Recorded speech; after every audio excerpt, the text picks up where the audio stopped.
Welcome to the podcast, motherfucker. Thank you. We're here finally. This is it. Yeah, it was a close one, but still here. Still alive? Yes, Survived. barely. 10 days. How was actually? Was it a bad? Did you have a bad reaction? I had like a high fever that the first day, like 39 something, and then it just disappeared into some really mild cold symptoms. It wasn't that bad. I think it was a good thing actually that I got fever. I think that was kind of my body's way of kicking the immune system. Yeah. Like making it do what it's supposed to do, and I think also that's why I'm here right now. Yeah, you're also young. You're in good health, right? And you don't have like comorbidities or anything like Nah. that. So. And also had some really really good experiences here too. Like in general, I'm not a doctor, but in general, it seems that like if you're in good health, if you take care of yourself, if you eat good food, more than you eat bad food, if you drink water, if you exercise, then it's very unlikely that COVID will kill you. Absolutely. I mean, I'm no medical expert, but from what I've seen, if you're in good health, it doesn't matter if it's COVID or any other disease. Exactly. You will have like better defenses up. You have a stronger body. Yeah. It just makes sense. Yeah. Right? It's like a lot of medical things are also things that are just common sense. Yeah. Right? Absolutely. It's like if I do this, I feel better. Yeah. If I don't, I feel like shit. Good vibes, good health, exercise, eat well. You're good to go, eh? That's it, man. That's it. So when was it that you were heading back? Well, I was supposed to head back the 15th, but COVID struck, and I had to isolate until the 14th. And it was just not possible to get home in time, so I had to make other arrangements. You had to chill for a few more days. Yeah, and the thing Paradise. is, I've been here for about 2.5 months now, running my thesis and traveling your beautiful country, meeting all these people, and it was really depressing when I got the results because I was I really wanted to wrap everything up. You accumulate all these experiences throughout the journeys, throughout the people you meet, just everything, and then you kind of want closure, right? Yeah. And I felt kind of robbed of that when COVID hit, because I was like, okay, I will have to isolate these last days. I won't be able to meet all these amazing people that have really made this trip special, and that was really hard. And we got put in this emergency. I mean, I just wanted to say that our Airbnb hosts they were amazing. Like they could have just thrown us out, but they found a way to just make everything happen. Throw you out for having COVID? Well, not throw us out, but they weren't really signing up for having us 10 days more. There were new guests coming in, and they had to sanitize the whole apartment and that stuff. Right. But they found a way, and I'm super grateful for that. But still, it was like, 4 walls and a bed. And I told them, I was like, this is where I'm going to spend my last 10 days of this. Well, that's journey, because you're a grateful person. Like a lot of people. I'm Swedish. Yeah. Swedish are grateful? We're very grateful, very courteous, a little bit shady, but very courteous, and usually trying to think the best about people. Dude, I'm telling you, you guys are one of the best Airbnb. I haven't had that many, but you guys are one of the best Airbnb guests I've had. In the sense that not only you're just like overall nice people, but you literally left the apartment cleaner than when they gave it to you. Yeah, that's Swedish courtesy. Like, that's the thing. Like all the dishes were washed. Yeah. I went with the cleaning lady, and she was like, I don't have anything to do here. And I said, yeah, you're right. But that's also the thing, because you were a very good host. We didn't expect, when you go to an apartment, you expect like, say hi, you get the keys, and then, you do your stuff. But you invited us to your home, and you shed a piece of yourself, and then it becomes more personal. Then you want to leave a very good impression, because it's a two-way street, right? So it's you kind of have to do a little reading when new people come in, because you never know. Some people just want to be left alone and want their space, and that's fine. I get that. And some people, they'll have a beer with you and or go out or invite you to a New Year's party. I remember sending that message to you, like, do you want to take a few beers? And now we're here, so yeah, apparently something went right? Of course. Yeah.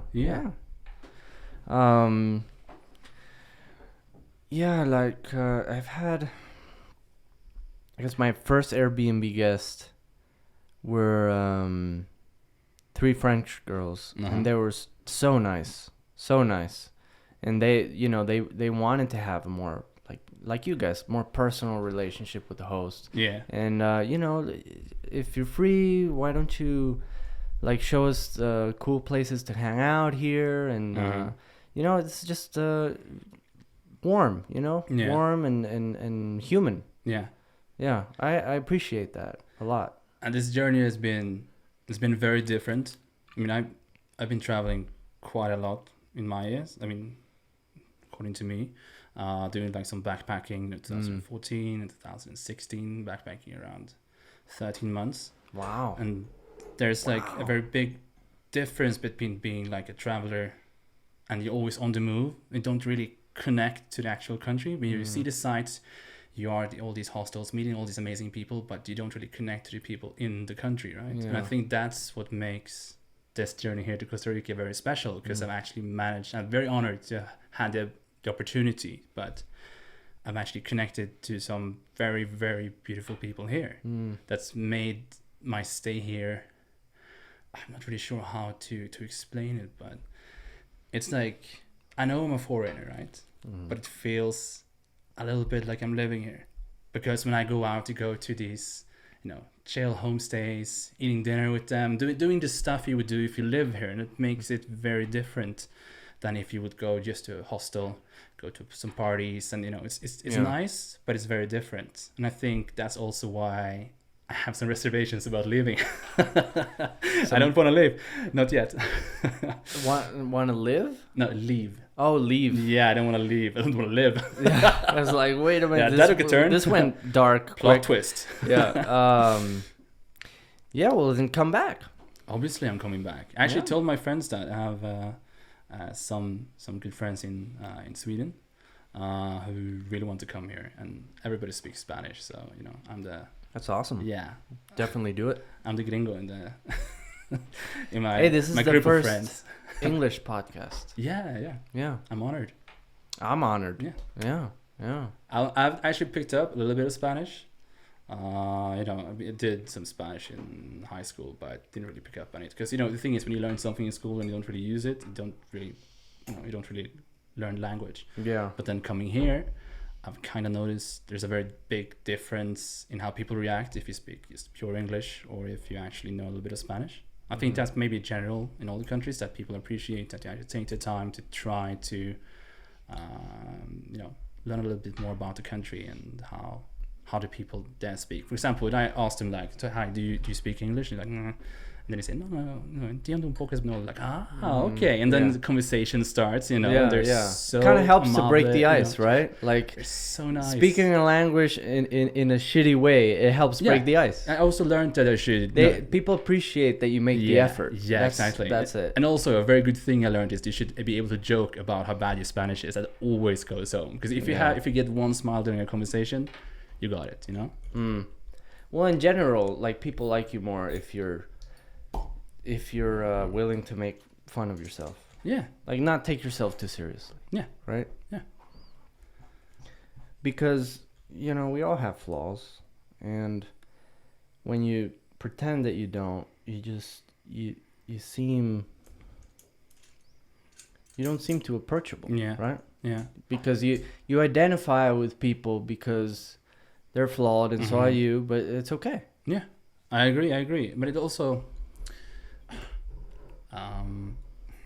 it's also, I think, what you bring with you to the country. Do you want to actually integrate with the people here? Do you want to take that path, actually make a real effort? Or do you just want to, go to the beach, enjoy the sun? And I don't think there's anything wrong with that, but it's a very different experience, and I'm very happy I got the possibility to really dig deep into this country, learn more about the people here, why you do the things you do, and how people here,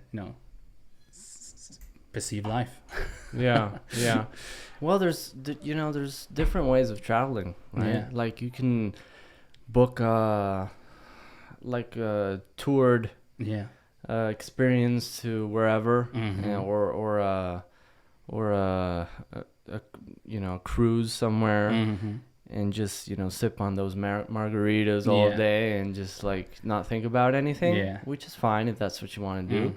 Or you can actually go to a place and speak to the people and eat their local food and try to connect with them, and exactly, and it's very different. It's very different. I've probably, for the most trips that I've done, they've been like the more conventional, like let's just grab a tour and just like do the sightseeing and whatever. But I don't feel that excited about that anymore. Yeah.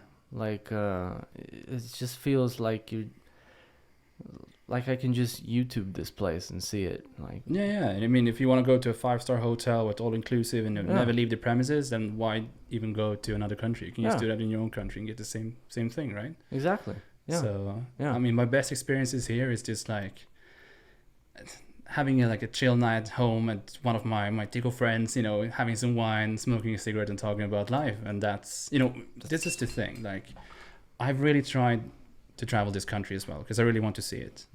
And I had a very different perspective on what I would expect when I came here. Like, I had a view of how things would go, what I would enjoy, what I would see and experience.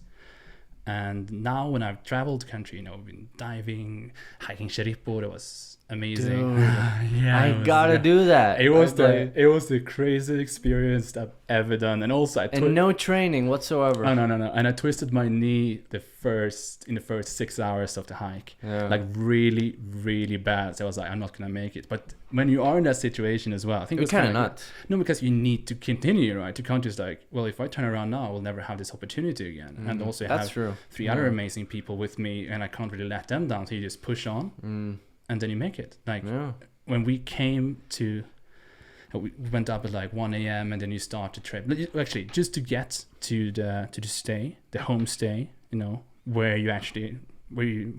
it takes like 7 hours, and then from there you have to go 7 more hours to actually get to the different places, because Sueco, as you know, is not just a mountain. It's like several different peaks and trips and hikes, right? And it's something I realized when I came down from the top was that I didn't really care about getting to the top at all. It's not really what I will remember when I come from there, but it was like, what are the conversations I had with my 3 friends on the top. Okay. I think that was because I expected to go up there, we saw the sunrise, and I would be like, that's what I'm going to remember. I don't remember that at all. I remember us laughing, talking about some weird shit. Yeah.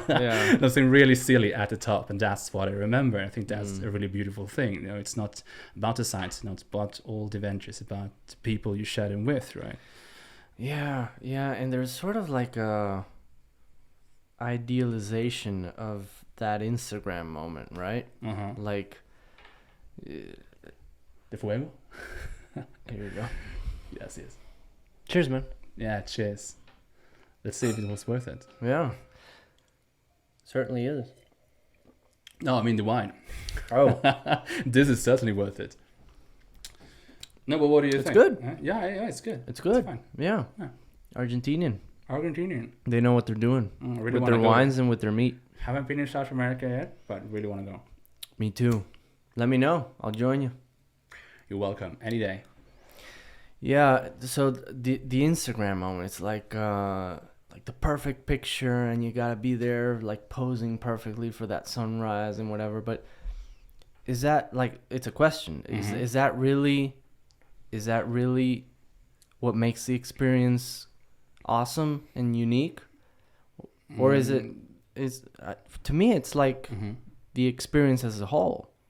You mean the whole trip? Yeah, it's not just like getting to the, to the flag. Yeah. Well, the thing is, I mean, this is very cliche to say, but it's all about the journey. The goal doesn't matter. Even destination, it matters because it exists as an end point of the journey. Yeah. So you actually have the journey, right? But everything is about, for me, again, I'm thinking about Cheripo. I'm thinking about when we're just walking across this, in this amazing, like, valley surrounded by these huge mountains, making you feeling really small and just talking about all kinds of different stuff.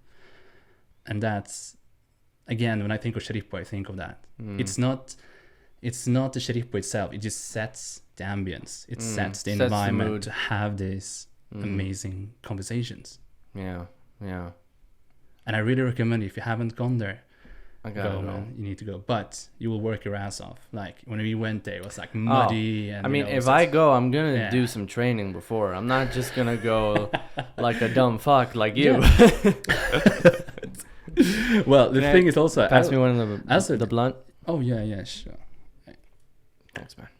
No, but the thing is, also, just actually getting to Cheripo wouldn't be possible without my friend, Chris, who lives in Guadalupe de Rivas. Okay. Who just, befriended, and it ended up with him saying just like, well, I know somebody that could, help you. If you want to go to a hike, we can go together, and I can help you get in. And it was like, even when I talk to other people here who lives here, they're like, what? You got into Cheripo? Like, how would you do that? And all this was made possible due to, like, one moment that, created a friendship, and then it led me to Cheripo. So again, everything it was, through the people here, right? Yeah. It's been an insane journey. That's so cool, man. Yeah. Yeah, no hay palabras. Like, it happens. I think it happens through everything. Like, in my case, in architecture, to me, the most, like, the process is the richest in content. Yeah. And the clients don't see that. Yeah. They just see, like, the final product, right? The renderings or whatever. But, like, when I look back, it's not the final product. What's the most important? It's all the, the leading up to that. The moment of eureka. Yeah. The first sketch. Yeah. The first line, or like a painter, the first stroke. Yeah. Or a writer fading in. So where do you draw your inspiration from? Like, do you go on a journey, like, for example, you go out hiking and you're like, that mountain looks interesting. Well, now I got an idea. Like, how does it... It's not as poetic. How does the creative process looks like? I'm super curious. It's not as poetic for me. To me, it's just ideas. They sort of... I feel like they're these things floating through the cosmos. And sometimes one hits me in the face. And I just got an idea. That's awesome. Which was kind of what this podcast was with my friend. And most of the projects that I've designed have been that way. And it hasn't been... Like, sometimes I've had to do some shitty work because I had to do it.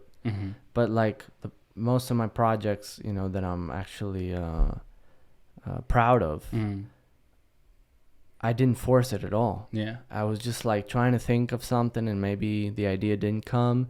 And then I went to bed, and at 3 a.m, it's like, holy shit, I got it. Yeah, everything happens in mind. Everything happens like 2, 3 a.m. for me as well, when I do, like, when I was still studying. Now I'm graduating. But congrats, man. Yeah, thank you. Now I can become the model citizen, getting into the hamster wheel and 8 to 5. Something tells me you're not going to be one of those. No. I hope not. Well, but it's okay. It's okay to be that for a while. Yeah, true. You need to try everything out, right? Yeah. Trial and error, and then see what works for you. And then exactly. In a few years, you're a bit wiser, and you can, like, evaluate, like, what's the like if you would have met me 3 years ago, I would have been a different person. I was the 9 to 5 guy. Yeah, same. Yeah, and I was, like, completely... My personality and my whole life was completely around my job. And then, like, all I talked about was what I did in my job. And then when I came back home, I was too tired and too mind-fucked to think about anything else. Even to, like, exercise or anything. I was just like, my job, I'll just get back home, have some dinner, go to bed, wake up, or my job. But I think it was good that I had that experience, so that I know what that's about, and if I know if that's what I want or not. Yeah. You can't reject something until you've done it. Yeah. Trial and error. It's all about trial and error. And I think that's, like a lot of the things that we've been talking about, like with weed or psychedelics or even that, is like most of the people who hate on those things haven't even tried it and don't know what it's about. Yeah. They just heard it was bad, so they just keep repeating it's bad. It's true.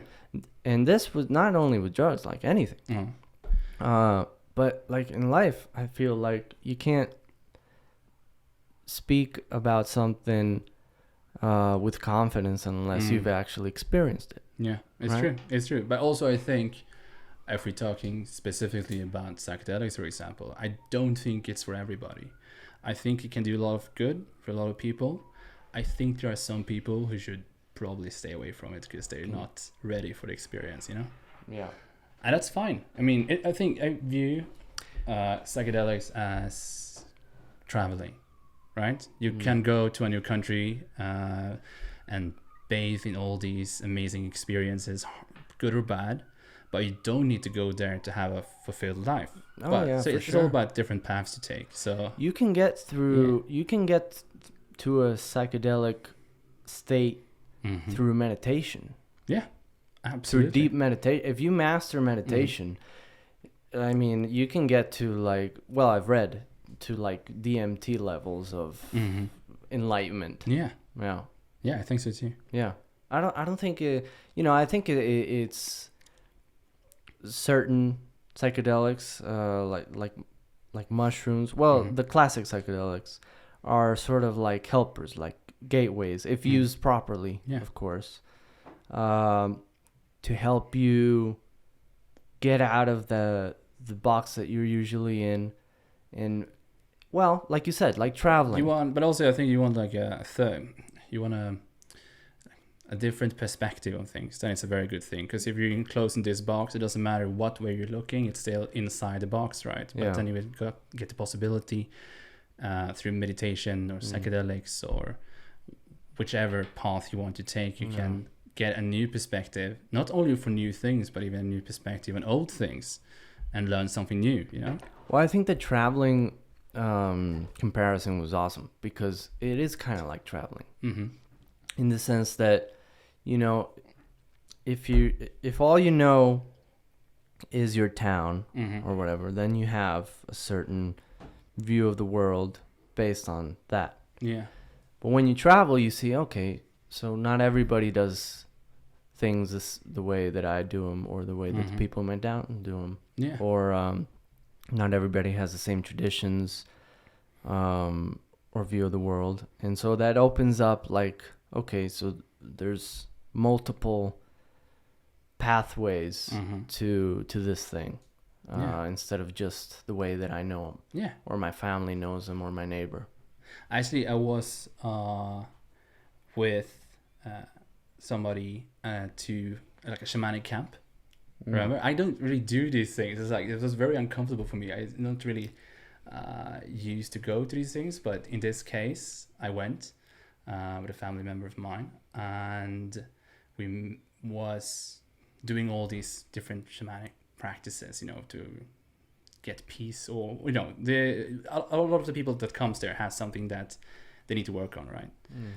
And for me, it was, well, I guess it was to get a very nice experience with my dad, for example. And again, this is like, even if the shaman, which was from Peru, then you don't take anything, obviously. This is just like the practices that you learn, right? But I had a very interesting conversation with her, and she said, I was talking about my experiences in Indonesia, for example. I had my first psychedelic experience in a very, very rural setting. And I was talking to her about, well, for example, mushrooms, and and she was like, everything doesn't matter if it's meditations, ayahuasca, or whatever it is, it's all a pathway to the same place. She called it the spirit realm. I'm not sure what I would call it. I don't really have a definition. I will define myself as an atheist, but at the same time, I would still see myself as a bit spiritual and open-minded. Well, What's atheist? You don't believe in a God? I don't believe in a God as taught by religion, no. And I think there's actually a really cool metaphor that I usually see. You know Star Wars? Yeah. Obviously, yeah. Of course. And they're talking about the Force, you know. That I'm an architect because of Star Wars. You see? That binds, you know, the Force, it binds all living creatures together. It's not really a living thing, but it's still alive. Do you know what I mean? It doesn't have like a consciousness. Well, then that's kind of how I see it more. You know, it's just a force of life that binds everything. And I think, for example, when I had my first experience in Indonesia in 2014, again, this is not in a party setting. This is like, I had this amazing opportunity to meet a real shaman, like not even that I requested it, but I got invited to it. And this has nothing to do with money. I wasn't allowed to pay anything. All right. It was very, very pure, you know.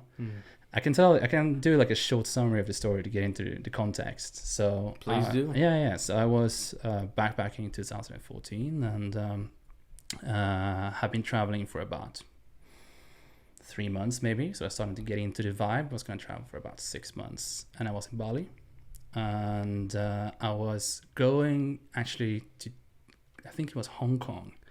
So I was going with a taxi from Ubud, which is one of the jungle cities of Bali. I was going to the airport. I hadn't booked my ticket yet, because when you're backpacking, you just go with the flow, you know. You just go to the airport and see whatever last ticket you can find, and then you see where you go, right? And then in this taxi, which I was going to be in for like 3 hours, I started talking to the driver, and we talked for about maybe an hour or something. And then suddenly he was like, "Would you like to eat dinner with my parents?" This is the taxi driver. I swear to God, I cross my heart that this is true. This is what happened, and of course he did. Yeah. So I was like, because the thing is, after a while when you're traveling, you start to get into like, you can kind of read people. You can get the vibe, you know, if it's just something bad, something dangerous, or is it something that intuition? You know, is this something authentic, right? So I said yes, because why not? And we turned the car around and we went, I think 2.5, 3 hours out in the middle of nowhere. Oh my God. And it was like no connectivity. So I was like, if I get kidnapped now, you know, I'm screwed, you know. And I would have been freaked out. Yeah, I didn't know why I wasn't freaked out. I should have been, if I had any common sense at all, you know. I would have been like, the fuck am I doing? Yeah. So we came out to this really small like village, and it was very rural. They had barely had any electricity, no connectivity. There was no phone signal whatsoever right now. And we went out of the car, and I stood out quite a lot because there's no tourists there. You know, it's like me, the Blanco, and all the others. And people were very curious, like, what is he doing here? And I went with the driver, and we went into this, I'm not sure if you can call it a house, but it was like a hut. You know, there's like no floor. It was like dirt floor and a bed, and it was like a small kitchen, and then like a fire in the middle. It was very, very rural, very cute. Yeah. And then there was like 2 people sitting in there. I'm not sure what they were cooking, but it was like an old man, an old woman, which was his parents. All right. And then I sat down. It was a little bit awkward because I didn't really know what to do. You know, they were just looking at me, and I was like, "Hi," and they didn't speak any English, nothing. Only in Indonesian, and I spoke very little Indonesian. I know like a few words, you know, hi, the and basics. Stuff. Yeah, but the taxi driver had like rudimentary English, so he kind of translated. And they invited me to eat with them, and this is like a very like poor setting. You know, there's like didn't have much, but still wanted to share, and I was very taken by it because I told the taxi driver like, "Do you want me to pay for this?" Because I can pay, and they said no, you're not allowed to pay, and I didn't really understand that concept. For the meal? Yeah, for the meal. You know, I felt a little bit guilty. You know, like I can't afford to, you know, buy food, but I'm not really sure how to like explain it, but I felt a little bit like guilty, you know what I mean? And then because of the setting, yeah, but I don't know, I just had that feeling. I can't really put words to it, but I had that feeling. And the woman then, it turned out after some talking forth and back that she was a village shaman. And let's make a long story short, she, after talking about my experiences, my travels and all of that, I got offered to stay the night. We're gonna have like a little feast, not for me. I was just like by chance they were gonna get together, the family and their relatives and people in the village. And she offered me to stay. She said, if you want, you can stay. And I said, wow, yes, why not? Very hospitable people. They're one of the most hospitable people in the world. I have so many stories like this, not exactly like this, but you know, with this enormous hospitality. I think it's the less you have, the more you give. You know, less greedy, right? I stayed, and then people started coming there. It was outside. They had a fire, and they were making meals, and I wasn't allowed to eat. All right, yeah. I was allowed to eat the first day, but the second day when we was gonna have this little festivity with their family and everybody, I wasn't allowed to eat, and I didn't understand why. So because it was like part of the tradition or something? No, I didn't know. I'm gonna get to that. So I was like, well, this is weird because everybody else around me is eating, but I'm not allowed to eat. So I think I know where this is going. Yeah, you're not gonna put this on YouTube, right? Oh, it's going up there, motherfucker. And sat there in my I stood out. I was sitting there a little bit awkwardly, looking around at all these people, eating, and they were like kind of looking at me, laughing a little bit. And then his mother, the shaman, then came up to me, and the taxi driver was there also to translate, and she asked if I can't really translate exactly what she said. It was many years ago, but in the end, she asked if I wanted to do another journey, and I didn't really know what she meant because I've never done anything. I mean, maybe smoked a little weed in Amsterdam once, but hadn't had much other experiences. But the thing was that she exhibited like this huge aura of trust. Like if you know when they say, well, like the eyes is your windows to another one's soul, right? Soul. And when you looked into her eyes and you heard how she spoke, like even if it was Indonesian and he was translating, like how she spoke, it inspired a lot of trust. You could really feel like this motherly figure, that you were safe, right? Yeah. So I felt that, well, if she wants me to go on a journey with her, well, yeah, why not? Right? Why not? I'm already here. If they wanted to kidnap me, well, they could have done it a long time ago. Yeah, they could have butchered you a long time ago. They cooked me, right? So I said yes, and she just looked to her side, and there was another younger woman there, and she whispered something to her, and then she went away. And after a while, she came back, and she had like this basket of like mushrooms, and I was like, okay. All right, what I've gotten myself into. A basket. like a small, like that. Because it grows everywhere in Indonesia. Yeah. Everywhere wild. You can pluck it up in your backyard, right? And they mushed this together with like water. It looked disgusting. Didn't taste very well. But she came up to me with it and she gave it to me. And she said, well, if you want to take this journey, you can drink this. I was like, okay. It wasn't much preparation, I wasn't giving like instructions or anything. It just. How much do you think it was? I think it was a lot. Yeah. Yeah. Like what Terence McKenna calls heroic. I'd say that dose probably. But I think what we have to remember, in retrospect, that again, this is not like for a party. This is not for them. It's not recreational. This is something ceremonial. Yeah. This is something, as I understood it, at least, that can be part of the transition from child to adult in southern communities, for example. And I don't want you to quote me on that, but it's from what I understood. Yeah, that's how it's used, and that's how it's been used for very, very, very long time, passed down from generation to generation. So what's the setting was. Yeah, it felt right, and well, I did. I drank everything and sat down in front of the fire again, and she just patted me on the back and she went back. And I was sitting actually alone in front of the fire. The people around me were like talking and chatting, and I was literally sitting in the fire, like a little bit awkward, looking around.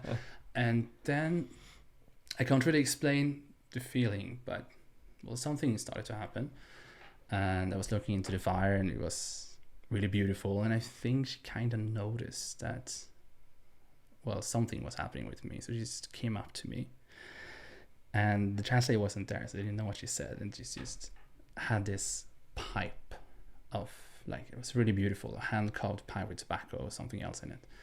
And she looked down at me and smiled. She has like 2 or 3 teeth were like gone. She was like this really beautiful smile. It looked so funny, like the Pirates Caribbean smile, A genuine smile. Yeah. And she just looked me into the eyes. She nodded, and then she took like a really big puff of her pipe and just blow smoke in my face, and I was gone. Of course you were. And the thing is, I mean, I wouldn't say I endorse anybody to do it. I want to be very, very clear on that. I don't think I wouldn't endorse anyone to do it if they don't want to do it. But in that setting, in that part of my journey, and with her, the shaman, it felt right. It was the right moment if you wanted to try it. Yeah. And trying to explain the experience is very hard, because I think it's about like trying to explain colors to a blind person. I think that's a good metaphor, right? You can't try to do it, but you can't really do it. But from the small parts that I can explain, I can try. I was standing like this. So I was there, but I was also in another place. Then this happened. You know where you are, you know who you are, but at the same time you're somewhere else, and inside your mind maybe.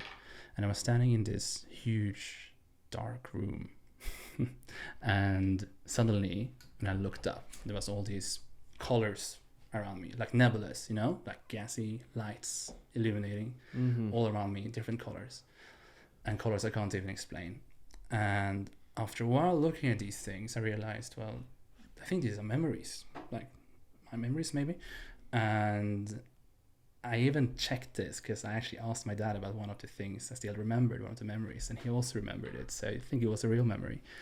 And after a while looking at all these memories from like a third person perspective, I also noticed there was like these glowing chords in between all these nebulas. Now we're getting spaced. And I realized that all these chords that were glowing were feelings. So I could literally see the memories and all the feelings that were connected to it. Good, bad, I couldn't really put words to what it was, but I knew what it was. Yeah. And I got some really interesting insights on past things, why certain memories felt bad or good, or even stuff I had forgotten, but still had the feeling inside of me, but I didn't remember the memory. Then a lot more stuff happened, but I can't explain it. And then I came back. I was like back again in front of the fire. And when I opened my eyes, the shaman was literally sitting like hunched in front of me, smiling. And I just looked at her. I remember I said like, she was like, I know. And then, language didn't matter at that point. I knew exactly, because you'd see it in your eyes. It was like, oh yeah, this is your first time going on a different kind of journey. And she could see that it had been a good journey. It was a spiritual transaction. Yeah, between you and her. Yeah, in the middle of the jungle, and she was. I remember actually one more thing, that when things were coming on, I felt a little bit uncomfortable, and I remember that she was like humming or singing in Indonesian from afar, and she kind of kept me anchored. I can't really explain it any other way, but hearing her voice was very like soothing, like it felt very safe. So it was like having an anchor on this journey going around. So I understand why these shamanic practices are so, why it's so important to have it in the right setting with the right person, having experience with this kind of thing, because they know exactly what they're doing. And again, I'm not like a professor in psychology or psychedelics. I've just had this insane spontaneous adventure on this journey, and it's I would say it did a lot of good. It opened up a lot of new kinds of thinking. Not that I would say that I endorse doing it more just like that specific experience. I mean, it was kind of enough, you know. Yeah. Well, you know, I don't. I do endorse it actually. I actually believe, and this is like my hypothesis, but I believe that the world would be a better place if everybody tried mushrooms at least once. Yeah. But in a certain way, like you said. Not because, you know, I'm going to a party and I want to get fucked up. No, because, you know, in the sense of introspection, of presence, and of, you know, wanting to know yourself a little better. Yeah. And I think it's such a great time right now that they're starting to really look into it, because this has been natural proven medicines and all this and all these super old communities around the world, right? And indigenous people do it here in Central America as well. It's forever. not really new, because, you know, it doesn't feel like sometimes get presented as something new and something bad, but when you think back of it, it's been here for a very long time. And also, like, you know, look at all the Hollywood stars, like Carrie Fisher, one of the most amazing women who sadly is not alive anymore, but she also, you know, all these people who society have been looking up to, they have tried it, and most of them have had quite good experiences. The Beatles, I mean, if you want to try it, like, you go for it, you know. That's my view. If you want to do it, go for it. Steve Jobs, for example, you know, like, if you don't want to do it, that's amazing. It's like, how the fuck do you think that you're going to come up with this computer company named after a fruit? And you're gonna be able to that's a good one to like do like click and write on stuff and send emails and do digital artwork. How do you come up with something like that? I seriously don't know. Like under normal circumstances. He had a very good creative team, I'm sure. Yeah. He had a good trip, is what he had. Yeah, I'm sure about that. Yeah. I think it's in his biography, actually. He talks about his LSD trips. Yeah. But I think, I mean, maybe the world is not ready right now, but I think in maybe, you know, like, if you're thinking globally, 50 years, I think we're going to have a very different perspective on it. Well, I really think we're in the middle of an awakening. Yeah, a revolution. In the good sense. Yeah. Like, I feel like, generally speaking, there's this vibe where we're questioning things and saying, hey, we can try something different, and it might work better or not, and if it doesn't, we can do something else. And you know, we're starting to be a bit more open-minded about, there's not just one recipe to this thing, you know. We can try different things. We can learn from the past and from our errors, and we can strive for something better. And also, between ourselves, you know, we can be nicer to ourselves and to each other. Yeah, I agree. Examine the world from all angles. Yeah. See the interconnectedness of all things. Yeah, because there's this narrative that's been written down, and we've all been following for quite a while now. Yeah.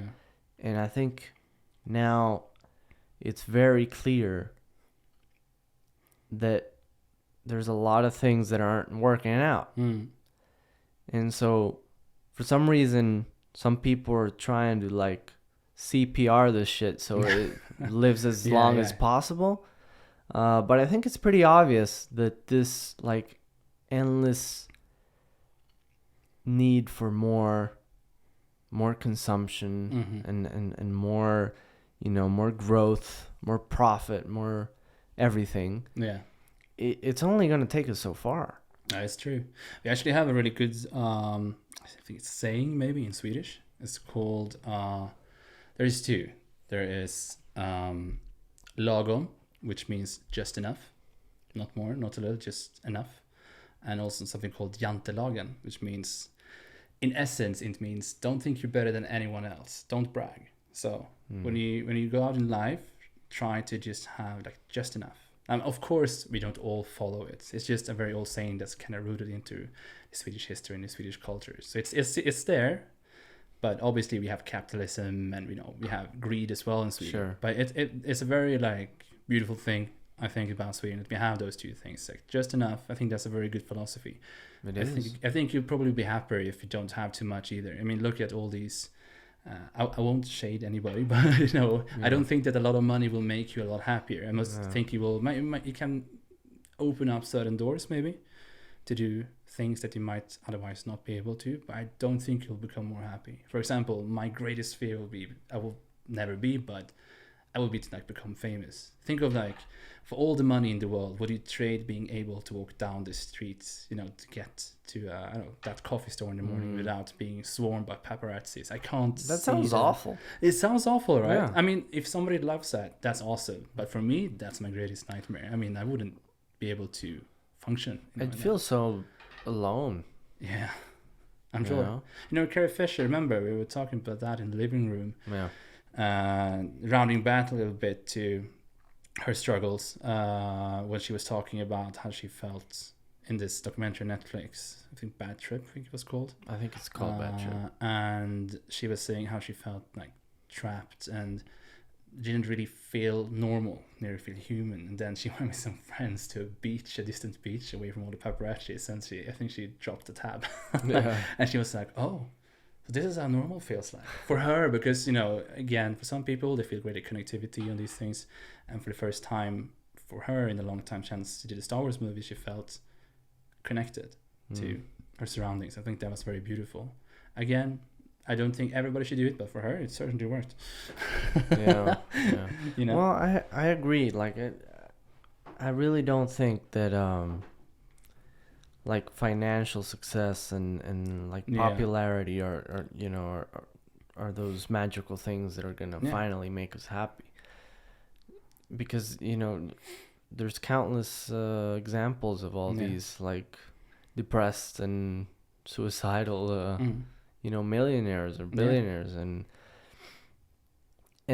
like you said, like this family in Bali, and they didn't have much, but they wanted to share it with you. It was. And I think that more than the actual trip, I think that kind of reception changed my perspective on a lot of things, because I have a lot of pre-assumptions. A lot of, for example, I thought that, my pre-assumption was that the less you have, well, the more opportunistic you will probably be, survive day to day, get food on the table. And I do understand that, but I thought that would be more common. But from the experiences I've had when I was in Bali, it crushed everything. And that's why the only thing I really will endorse that get your ass out and travel. And don't go to that 5-star hotel. Go to a hostel, or even doesn't matter where you live. Just get out there and talk to the people of the country, because you will learn so much. Actually, before that trip, I was at a water park in Kuta in Denpasar, which is also in Bali, their biggest city. And on my first month, I lost my wallet. And that's very bad when you're not backpacking. Like, my driver's certificate, my ID, everything I had in there. So I was like, this trip is over. And I was super depressed. Like, I was at a water park. I don't remember what it was called, Boom Water Park or something. And then I think I changed locker in the locker room, because it was one of the lockers didn't work. And my wallet slipped out of my pants, probably because I had my bathing shorts on me. So out of my jeans, I didn't notice. It changed. And then I went home also, because we have the Uber and all that on the app, so you don't really check your wallet when you go back. So when I went home, I was like, I don't have my wallet, and you panic a little bit. And I went back to the Boom Festival, the Water Boom water park, and talked with the reception. And like, have you found any wallet? And they're like, no. I was like, okay, but can you call me maybe, say if you find it? But from what I've learned, if it disappears in Indonesia, you're screwed, right? But I still gave her my number and did like a police report. And the next day they called me, and I was like, what? I was like, yeah, we found your wallet. Oh my god, what? And I just want to put something else into for context. I had about 50 euros, maybe 60 euros in there, okay? And that's a lot. in Indonesia. It's a lot of money. Yeah. And I came there and gave me back my wallet, and the money was still in there. And I was like, okay, but who found it? And she was like, well, actually, the cleaner found it. And I was like, oh, well, can I talk to him or her? I want to say thank you. And she was like, well, okay. And then she's like, wait here. And she called somebody, I guess the cleaner maybe, and I'm waiting. And then I still remember this so vividly. This 40-year-old man in like blue shorts and a really yellow shirt comes up from the stairs with his son, which is like 4 years old, with the same clothes. And it looked so cute. And they just came up to me and I was like, that, like, you found it. If you work as a cleaner in Bali or Indonesia, you don't earn a lot of money. And this man found it, didn't take anything, returned everything, back.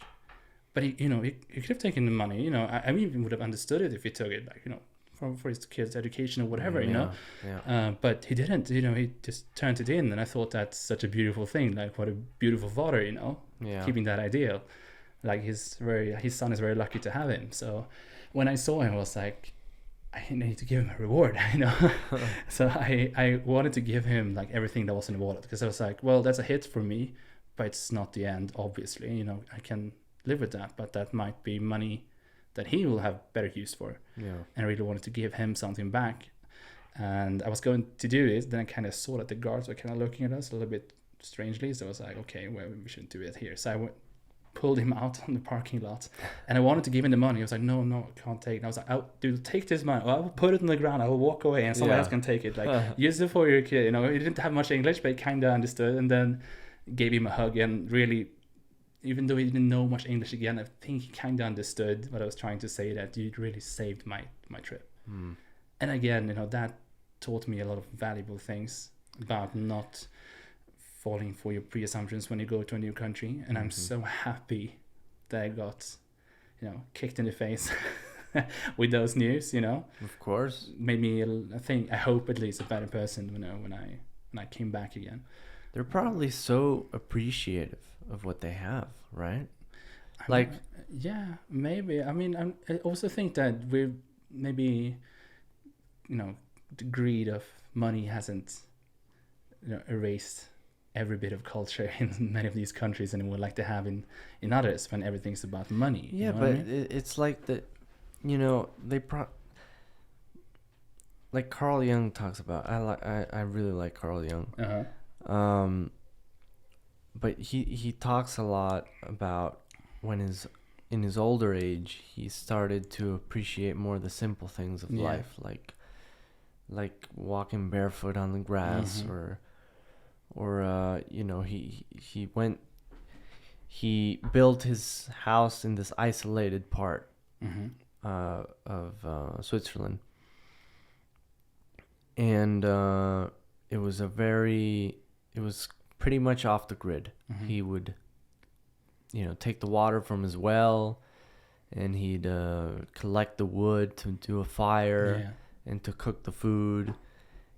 And so he, in his autobiography, Memories, Dreams and Reflections, he says that those simple things, after being this super famous and successful psychologist, those simple things were the things that brought him joy and satisfaction of just living, and being grateful for being able to, sort of sustain his own life. Yeah. And that's what I think about when you talked about these, these families that took you in, and these people that didn't take your money.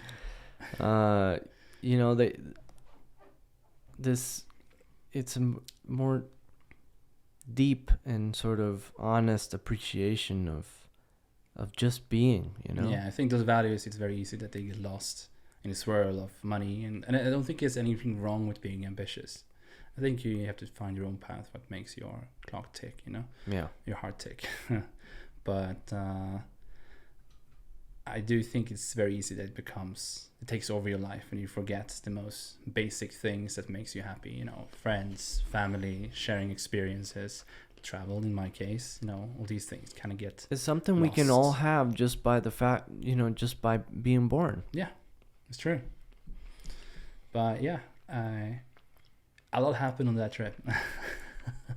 I learned a lot. And I think also, like, don't want to like shade my own country, but I think if you would go to like the more rural communities in Bali or Indonesia in general and knock on a door, they will probably invite you for food. If you do that in Sweden, they will they'll probably call the cops. You know, what are you doing here? Do I know you? You know, I think it's maybe that in all richer countries, but I think there is a lot from these more rural or developing countries that we kind of lost. And I think it's why it's so important that people from our countries, Eland, or what's called developed countries, actually take the opportunity to go there to reignite or relearn those things, so we don't lose it completely. Because I think it's a very dystopian future we'll go into if we continue down on just focusing on money, even though it's what makes the world go around, so it's important, but it shouldn't be the most important thing for us. And I think it's very easy that it becomes that for me as well. I've also been in those moments when that's all I care about, because you get in study moments when you really need it, and then that becomes your priority. But I think it's important not to forget the other parts that make life worth living, Yeah. I mean, it's not that money is bad or good. Money is a thing, It doesn't have a moral or whatever. It's we're what give it its positive or negative context, right? Yeah. It's been good. This is the thing as well. There is so much else I want to get out of me when we're talking about the backpacking trips. But the thing is, it's like there is no words. I was telling you the metaphor, remember? If you've seen a really good movie and then you want to tell your friend, they ask you what was it about, and you try to just give them a piece of that, and it just feels like you're butchering it. You're just giving him a really bad, rough draft that sounds absolutely cliche and horrible because you can't facilitate it with words. And I feel that's kind of the same with the journey of backpacking, for example. I can tell small parts of it, but giving them the whole experience, you have to have done it yourself, I think. You have to live it. You have to live the motherfucker. So COVID was horrible, and I was trying to travel as much as possible. When I was the most active, I tried to do at least once every other month, going weekends, going away to different countries and getting all these experiences. And then COVID hit and just shit broke loose. We were like, no, we can't really travel the same way anymore and keep away from people. It was just, I was so bad. Even university, me being here, studying in Costa Rica, for example, doing my thesis here, minor field studies.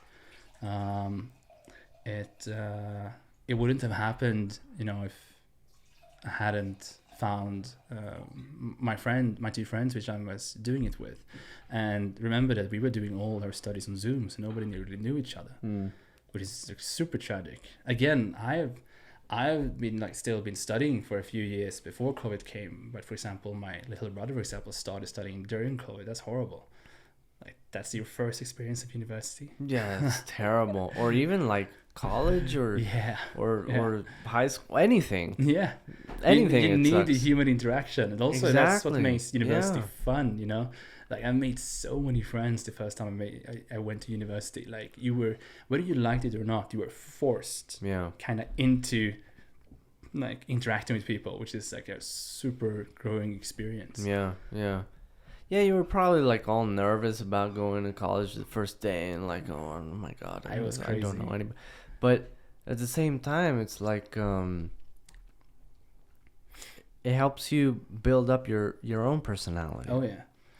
And it's gonna be interesting to see, in a couple of decades, if this period of time right now influences the psychological development of these teenagers and young people in general, that didn't start like a significant period of their lives in a social context. Mm-hmm. I think it's super interesting. We'll see how it goes. Also, it's going to be interesting to look back at this moment in a few years and see what I remember. But I think, again, not to change the subject too much, but journey here will be very memorable. And do you remember we were talking a little bit about how it's very different if you're going as a tourist, traveler, or if you actually feel that you've integrated into the country. And to be integrated into the country, you need to meet the people, right? Of course. You need to get a glimpse into how life is here, or just make connections. For example, for me, I know I'm a foreigner. I know I've been here for 2.5 months. It might sound very silly, but I feel very at home in Costa Rica. And I think that's mostly due to all the people I've met, all the chill nights at home, having a glass of wine, talking about life, or doing stuff that they would do in the normal daily life, and you getting part of it, you're getting invited to it. And the people here are very, like, the masa mable, they're so courteous. Dude, that is so awesome to hear. Nice, especially again if you speak a little bit Spanish. People light up like a fucking fire, like a fire show, like, whoa, okay, hi, and you want to talk, It's two different people. Say, du hablas inglés, they're like, nah, and they're like, no, I'm un poco español, they're like, they're like, it's so instantaneous how appreciative they are when you make an effort. It makes you even more, motivated to continue to learn more Spanish. I mean, I wanted to say more things. I wanted to be able to have a conversation with my Uber driver, feel the silence.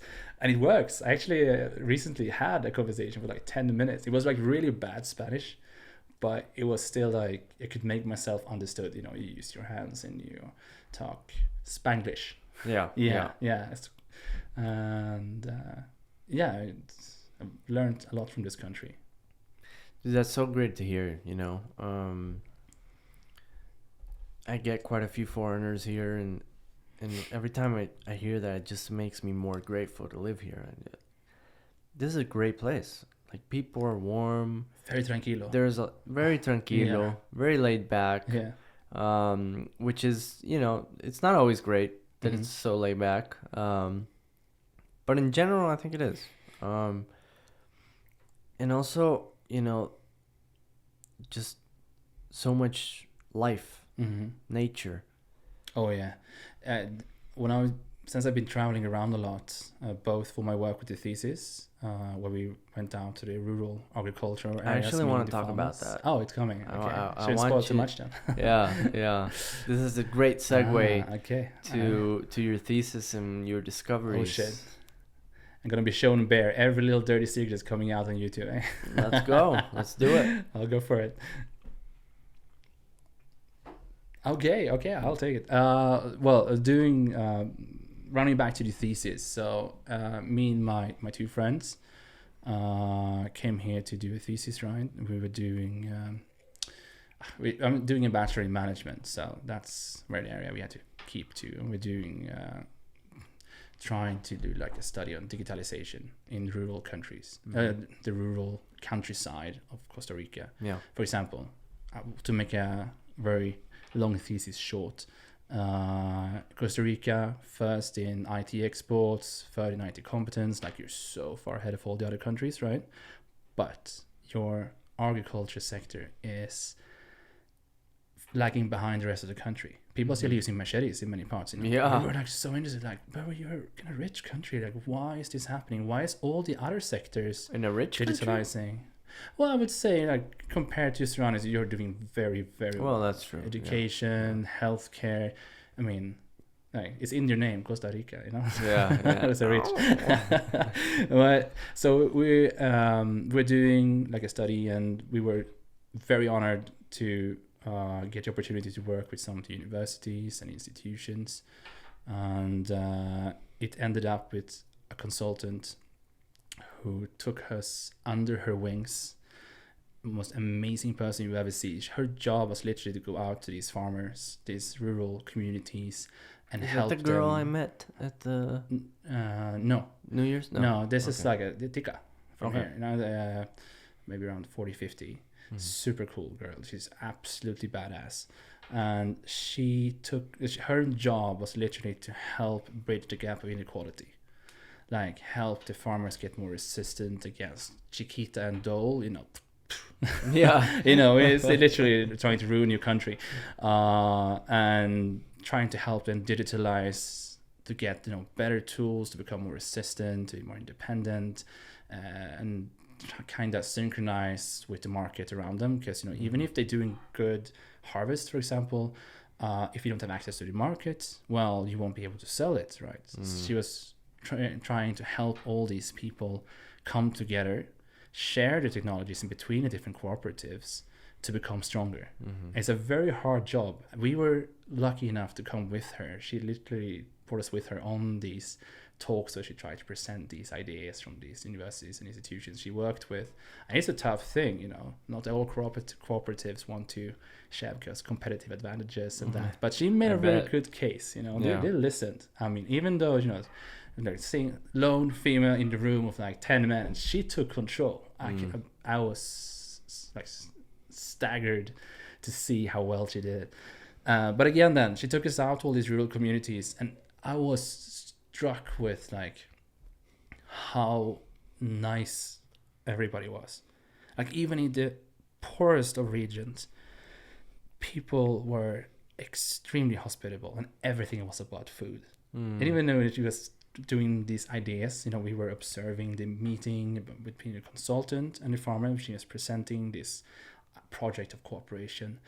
They were like showing us all these different kinds of products, everything they grew was on that table. It was like, you're not leaving until you've tried everything. And it kind of got a little bit like shameful. I was like, no, I can't try that. She was like, eat it, And it was very beautiful to see, like, again, like connecting that back to Indonesia. I mean, sure, Costa Rica, I would say it's a pretty well-off country, but some communities still in like the rural areas, they have it very tough. Yeah. But still, again, so nice, so loving and sharing, just the hospitality level was through the roof, So I was taken aback, and I really actually thought back on Indonesia when I came and met some of these farmers. I was like, this is the same thing again. This is like a pattern, Less people have, the better, the nicer. Kind of close in the equator, right? Yeah.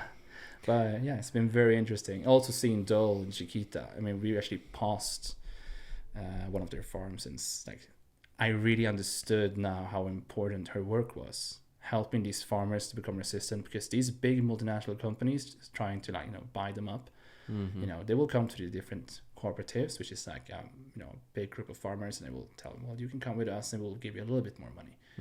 And then in the long run, that will be probably horrible for them, because you're signing a deal with the devil. But when I saw some of these farms, where it was just piña trees, nothing grew. It was only piña trees, no insects, no animals, absolutely nothing. It was like desolate except these piña plants. I kind of understood how important the work was, and you could see the fire in her eyes, the consultant, how deeply she cared about it, how much she hated them. She knew the danger, and she told us. She was very direct in what she thought. It was a very interesting journey. I came here my view was like, well, I'll go there, it'll be nice to beaches, and we'll do some diving, and I will do the thesis. And I got so much more than I bargained for, Yeah. I was like, shit. That's awesome, dude. The connections you made, sitting here doing this, like, what? I came here to write my thesis, and now I'm on this amazing podcast. This is golden. This is like the perfect podcast. Yeah, it is. Absolutely is.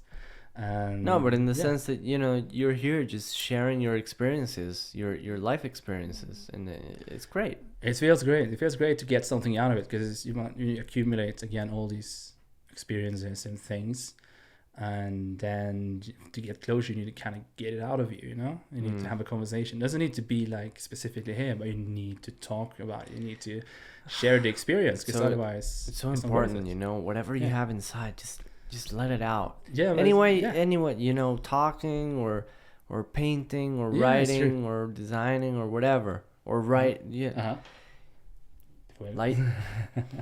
have a secret sign we can do. Yeah. Don't disrupt the podcast. Yeah, and it's just because that's what makes, when ideas come out, when whatever you have inside comes out, even if it's a good idea or a bad idea, it doesn't matter. What matters is to get it out, because then it's out there, and then it could ripple. Yeah, but I think it's also like how much an experience increases in, how do you call it, in worth when you share it with somebody else. Like how much is the memories worth? I mean, for you, sure, but they're worth so much more when you share it with somebody else. And I think that's, for me, I was telling you, like, when I actually got COVID here in my last days, I was like, no shit. I was so depressed because I had this beautiful plan, of saying goodbye to all the amazing people I've been with, having a glass of wine, doing this podcast. It just felt like the perfect closure. And then COVID hit, and I was like, oh, shit. Yeah. And then we were stuck in this fucking COVID apartment, no light. I was like, the window was out against the house walls, and I was like sitting in darkness still. Like, I didn't even feel like I was in Costa Rica. Again, the Airbnb hosts were amazing. They didn't need to do anything. They got us beds, a refrigerator, a microwave. They were amazing. Cross my heart, I really love them. They're so nice. Didn't have to do it. Yeah, I don't want to say their names, but but their Airbnb link is linked in the description. Let's go for it. Marketing.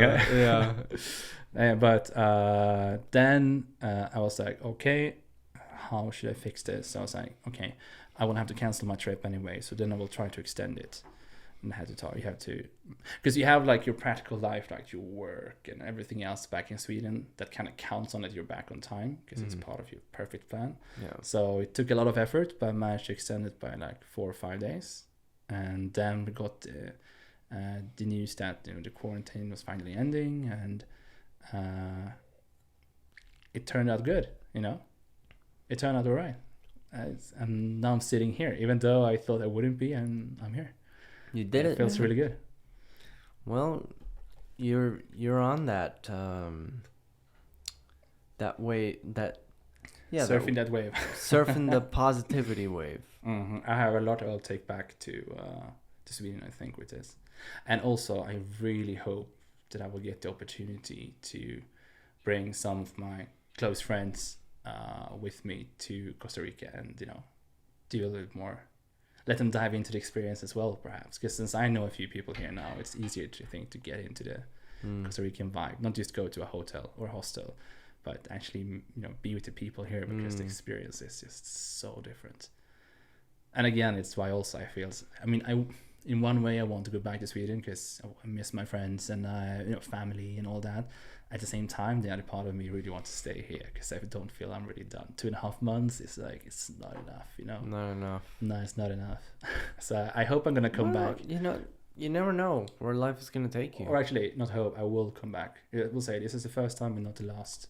I'm going to go to Costa Rica. I think it's going to be one of the few countries I'm going to return to that's very far from Sweden. Well, that's a good thing about traveling, right? You get to, especially if you do it like you've been doing it, like actually living it, you get to see new places, and maybe you could see yourself there in the future, Yeah. I mean, it feels a bit like a bit of an expat, Not, again, being a tourist or a traveler. It feels like I've been an expat. I've been studying here, but, again, due to the ticos and ticas, I have the honor to call real friends here, like really good friends. When you, like, a very good measurement, I think, of when a friendship takes off is that you spill your guts in front of each other. You show yourself vulnerable. And if the other person answers with also showing themselves vulnerable, you have a very genuine connection between them that's very hard to break. And I've had that interaction twice here. And I think those two people, I think I will remember for a very long time and probably keep talking to. I mean, I've met people at my backpacking trip 2014, which I'm still talking to, which I think is really beautiful. I kind of got on the vibes that specifically those two people I've met here will be friends for a very long time ahead. And obviously my door will always be open for them, just as they have been for me. You give and you take. So continued push and pull. Taking the armor off. Yeah. That should be more common. It should be. I think a lot of the problems in the world will be made so much easier, and everybody just, trying to get to know each other a little bit better, and show themselves vulnerable, as you said as well, showing something intimate, and then getting that beautiful response of somebody else answering with the same thing. That's awesome, dude. Yeah. Yeah. So, what did you conclude with your thesis? All right. I'm not gonna bore you with the details. It's actually called change ideas traveling across high institutional distances. Oh yeah. Design. In essence, we were very interested in seeing because usually when it comes to technology, you get inspiration from other places, right? Someone invents something in, let's say, Denmark, and then somebody else sees that on, for example, on YouTube in, let's say, Costa Rica, and they're like, oh, well, that's interesting. I want to try that as well. Maybe that will work here. And so we did, through talking to the different institutions that's trying to help, for example, the farmers in this case, that's our case study. You need to choose something. So we chose farmers specifically because it's easier to write about, not everything, but a specific group. Mm-hmm. And we talked with them, what are your views? How do you working to help the farmers bridge the gap of inequality and digitalize, but to get better tools to improve your own lives? And then we talked to the farmers and asked them, well, how are they doing their job, and how are you reacting to this, or why are you still using a machete? Do you know what YouTube is? Do you know what social media is? Do you know what all these kinds of things? Yeah. And we got some very interesting results, and understanding what makes it successful, an idea, how intermediaries, for example, institutions can when you present, if you want to present some drone technology to a rural village that doesn't have electricity, how do you do that? I mean, how do you explain a satellite to somebody who doesn't even know what a phone is? Yeah. You know what I mean? I'm not saying. Yeah. I would just be very, very clear here that many of the farmers have phones. Obviously, some of them are very advanced. They're doing an amazing effort. But just to get some context to this idea. So what makes it successful or not successful? This translation of ideas, how do they do it? And then we picked it up with how you talk, what language you use, how you do presentations. And also the most important thing was working with the group. If you want to present an idea, if you want to know if that is the idea is going to work, you need to work with the end receivers, the farmers, because they know their lands. They know how they've done this for all these years. They know how it's done. So if you want to present them with a new tool, you need to work with them because they're in the process with you. Mm-hmm. Well, then you can probably have an easy time finding the solution. Otherwise, if you just push something on them, either it will be very costly for them, maybe, they buy a drone, for example, they didn't know how to use it, they may stop using it, and then you just wasted money. Well, you can't just impose something new to someone that's been doing something the same way for generations and generations, right? And also, I think what the consultant told us about this is that also digitalization itself, it's not the answer. It's just a piece. When we came here, we thought that the more technology you have, the better you are off. That's not the truth. You need to change all the things around them, policies from the government that makes it easier for farmers to bridge the inequality gap, more freedom, maybe more opportunities to grow. And then the digitalization and technology is just one tool. Mm-hmm. I mean, if you don't fix all the other things around them, it's useless. It's just a waste of time. And we really, there was an eye-opener for us because we really thought that, the more technology you have, mathematics, you will have a better life. And that's not true. Well, it's like money, right? Yeah. It's technology it's not this good thing or bad thing. It's good or bad if we make it. And it's been such an incredible journey. I wrote the acknowledgement part to this very passionately. For example, my amazing friend Gabriel, shout out. It's gonna be. I hope you won't watch this. Who I had the honor of befriending, and he was like, "Well, I have to work all the time, but I can make time if you need a translator, for example, because a lot of these farmers don't speak English and." he went out with us for hours on end doing all this stuff without asking for anything in return. But it really made this thesis very special. I had a very, very boring gray idea of how it would be. It would be an effort and nuisance, and we'd be like, oh, well, I have to write it because I need a degree. But it became this holistic journey that was integrated into my whole experience here, making all these friends, learning a lot more about rural regions of Costa Rica, how people think, what their values are, and how they're working with life. Well, some of those grass cutting machete guys, they're some of the longest living people. Yeah, there's one of the blue zones is in here. Yeah, in Nicoya, and they're just chopping up the grass with that machete, man, and they keep going. And this is the thing also we learned, that you don't need always to be like. There was an idea that because you're old, you will be more resistant to technology, to change. But it's actually not true, because one of the communities we went to, and it was actually a guy who did harvest his crops with machete, but he was also very active on Instagram. It was very interesting. And we asked him, like, really? Yeah, because we had found a pattern before that if you were older, you were nearly almost more resistant to change, something that will threaten your way of life that you've done it all these years. But in that community, it actually was the way around. So instead, they felt that, oh shit, we're not competitive enough on the market to actually pay our farmers so they will be able to feed their families and so on. So we need to digitize. And then the initiative came from them instead, and they had gotten so far. And also something we learned was that you need success stories.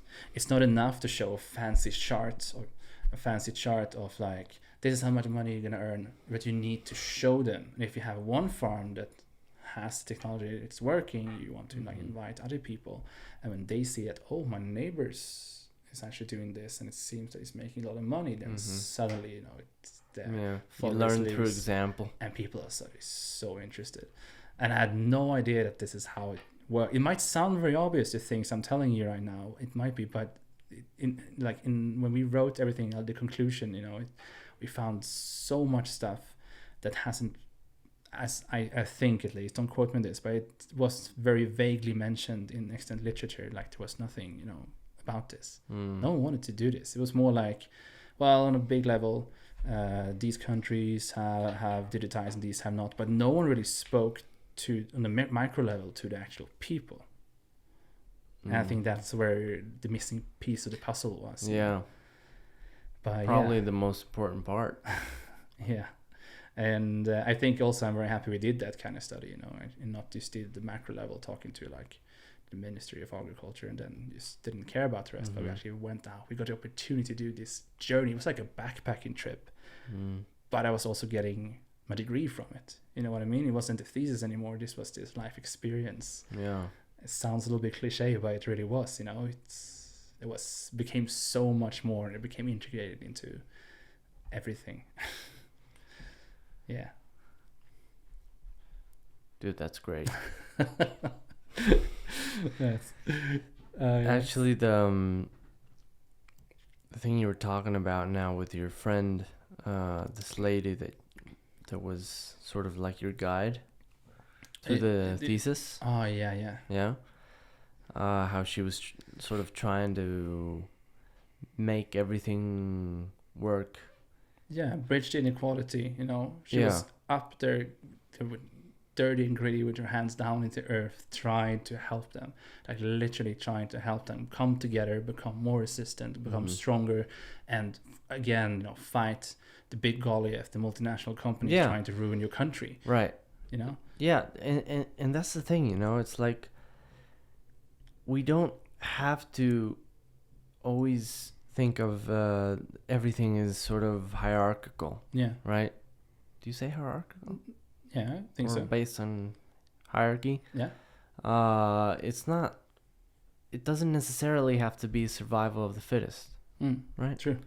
Like there is examples of other organisms, like plants or the mushrooms, how they collaborate with each other. Oh yeah. Underground, they have this whole network. Yeah. Where they just share nutrients to each other.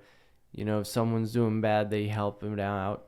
And there are other ways of doing things, of approaching things. Yeah. To help each other instead of just trying to step on top of each other. Yeah, I think it's called symbiosis, right? Symbiosis? Yeah, give and take. And without like, exactly. not a parasitic one, but like you help each other to survive. Yeah. You work in unison for a better future. Yeah. Sounds like a slogan for a commercial. Yeah. Yeah. There's some, cliches are cliches for a reason, right? Yeah. So what's next? What's next? What's next for you? Gonna see if I can survive a trip home. Take one step at a time, have a new work, got a new job. When are you starting? I'm starting at I think they're called. Yeah. It's like a IT product manager role. I've been doing that for like 6 years, 3 years full time and then 3 years studying. But it was kind of the federal sector and I wanted to move out to the private one. And it's not really about the money. I mean, obviously a little bit is, because when you're in the beginning of your life, money makes it easier to buy an apartment, that's financial stability and so on. But it's also like it's not a pace. When you're in the federal sector, it's a lot of rules and regulations and things move very, very slowly because it's taxpayer money usually that pays for it. It's very strictly regulated, which is a good thing, whereas it can also be very annoying when you're trying as an IT product manager to get new stuff happening, new ways of doing things. A little bit like the consultant doing here, This is a new way that I think could make the environment better at work, for example. And that's very hard to do because it takes so much effort and time to change. And that's something that moves usually a lot faster in the private sector. They're more open-minded, want to be competitive at the market, want to be at the front. To change those policies? Yeah, I think the policies are just different. The policies in a private company usually is more fast-paced. We will listen to you because there's a probability of a competitive advantage to listen to this idea of change. While in the federal sector, usually things need to be super stable.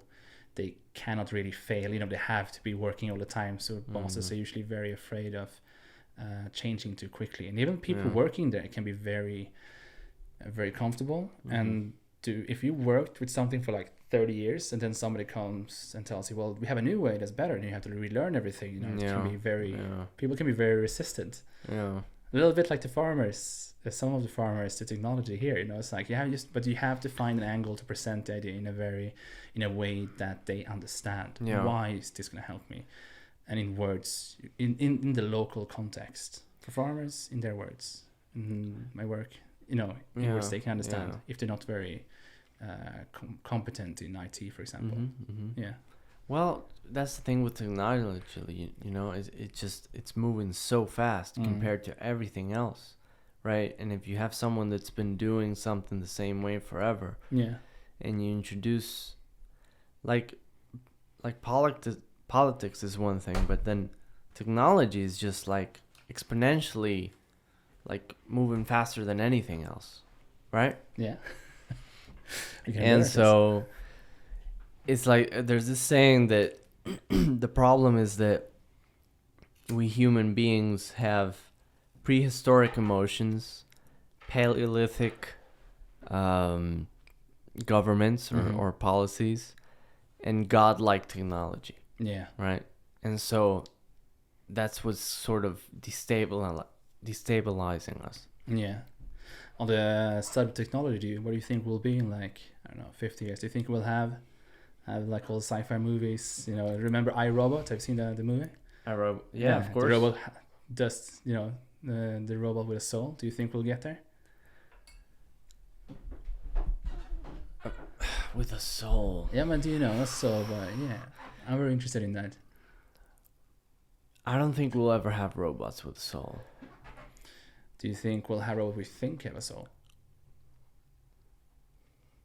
What was the question? Do we think we what? Do you think we'll have robots you think has soul? There is so real that you won't be able to differentiate them between. Like Ex Machina?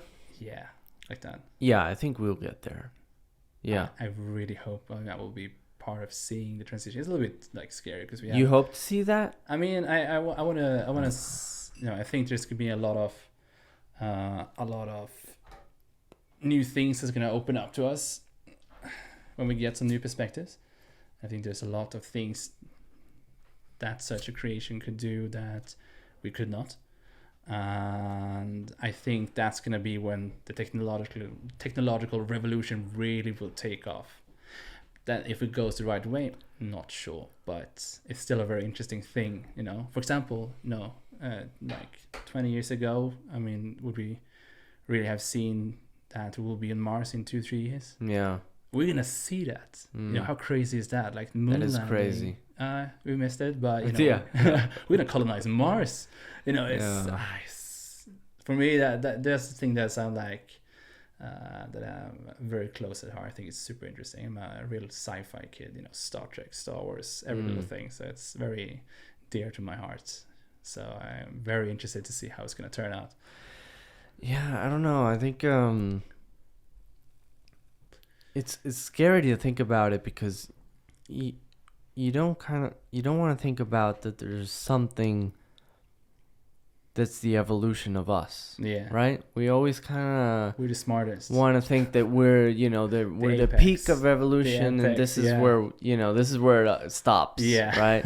But there's so arrogant. Yeah. It's actually very arrogant. But then you think about, okay, this technology thing, we're criticizing, and then what happens if we merge with technology and then something new comes out? Maybe that's a revolution. Yeah. And it's mostly seen like as something scary and negative, like Transformers or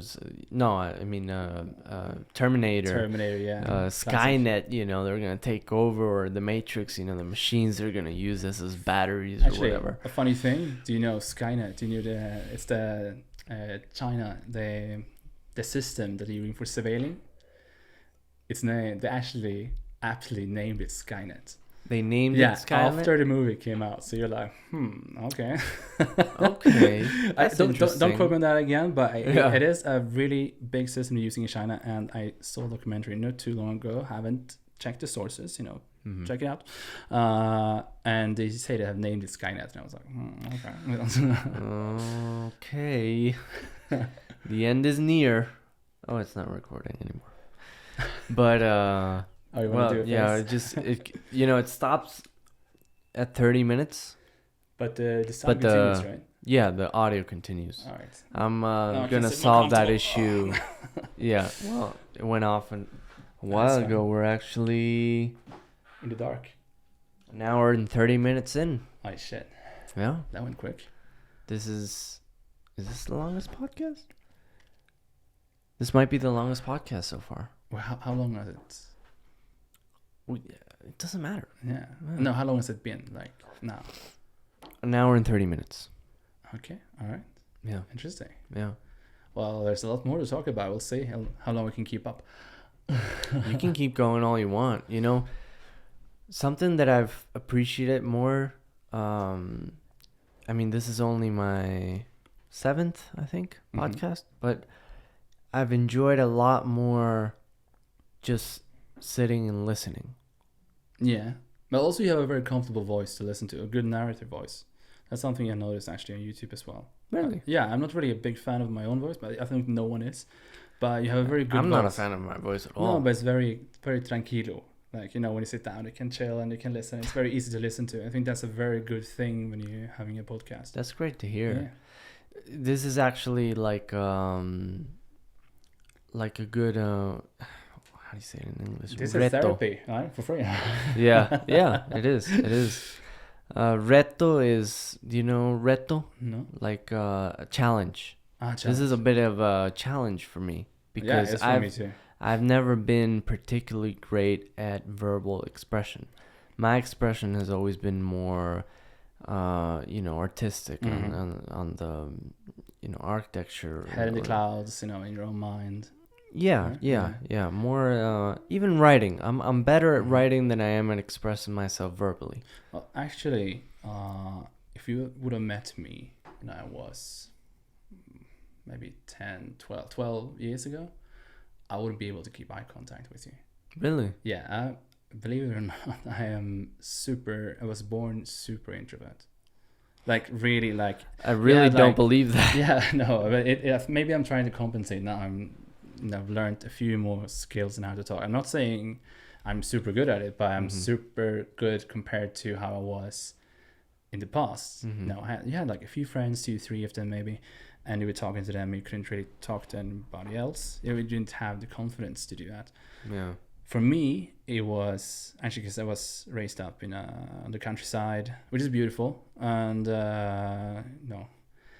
my big thing was going to the capital alone. When I got 19, getting to this new environment, I was very uncomfortable. And also one of the most important thing was going on that backpacking trip. I tell you, I was not the same when I came back. Wow. You realize, when you're introvert, that when you go on these on this backpacking trip and you're living in this hostel, you're forced into a space with other people. And also you're that, well, if I'm going to travel for 7 months, wow, I won't survive being alone. Yeah. Even if I don't know how to connect to people, I need to connect to people. And that is a very good motivator. And I also noticed for the first time, I still remember that I was super nervous because there was like this living space in the hostel. And I was still a bit shy. And I was like, okay, I need to go in there, talk to people. Shit. Yeah. Introvert trying to, say something. Yeah. It is a challenge. You're in this mental cage looking out and you want to get out. Yeah. And then just coming in, I went in and it was like, hey, like that. It was like, I couldn't even whether I wanted or not, I was pulled into the conversation. And I was like, yeah, we're going to eat here. Do you want to come with? Yeah, sure. Okay. And then I realized in that moment that, it actually worked. That it wasn't that bad, to come up to a random person. I've done it before, but this was like the real, very. It was out of necessity. Yeah, but also it was tangible. It was like I really remember that specific moment very vividly when it happened.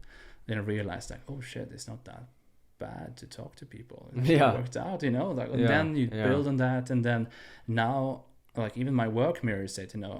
My work is to help other people do a very good job to solve a problem, and you need to talk to people all the time. Like in the projects that I'm managing, everything is about conflict resolution and motivation. It's not really about the technology even. It's about how do I make these people work well together and understand why they're doing it, how it can help them, and why they should put down their effort. Yeah. And that's something you need to talk to people. You need to be in very tough situations, especially when people are in great conflict, they're coming to different ideas and then they don't really get along, and then you have to meddle in between them to make it work. And that you need to be social, you need to connect. So from being the guy who couldn't keep eye contact and barely, to working with people, for me that's like a personal accomplishment. It doesn't. It's nothing that's about huge. Status. Nothing about is this job interesting to others? It's more like a personal accomplishment of overcoming barriers that you never thought that you would overcome. And also, when I'm sure you maybe had dreams about that too, or maybe you will see.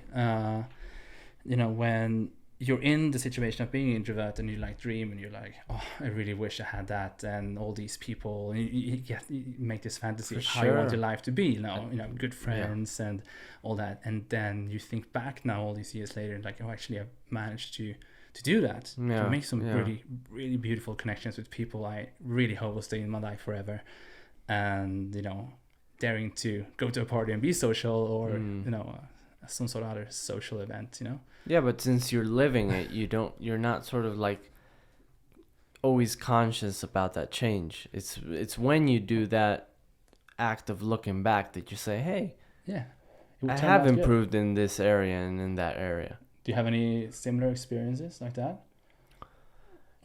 Yeah. I'm just curious.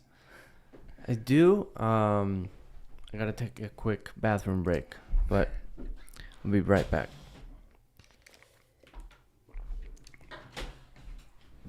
Do you want anything? Well, I actually need to pee as well, so we can go in turns. Go first.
Is it rolling?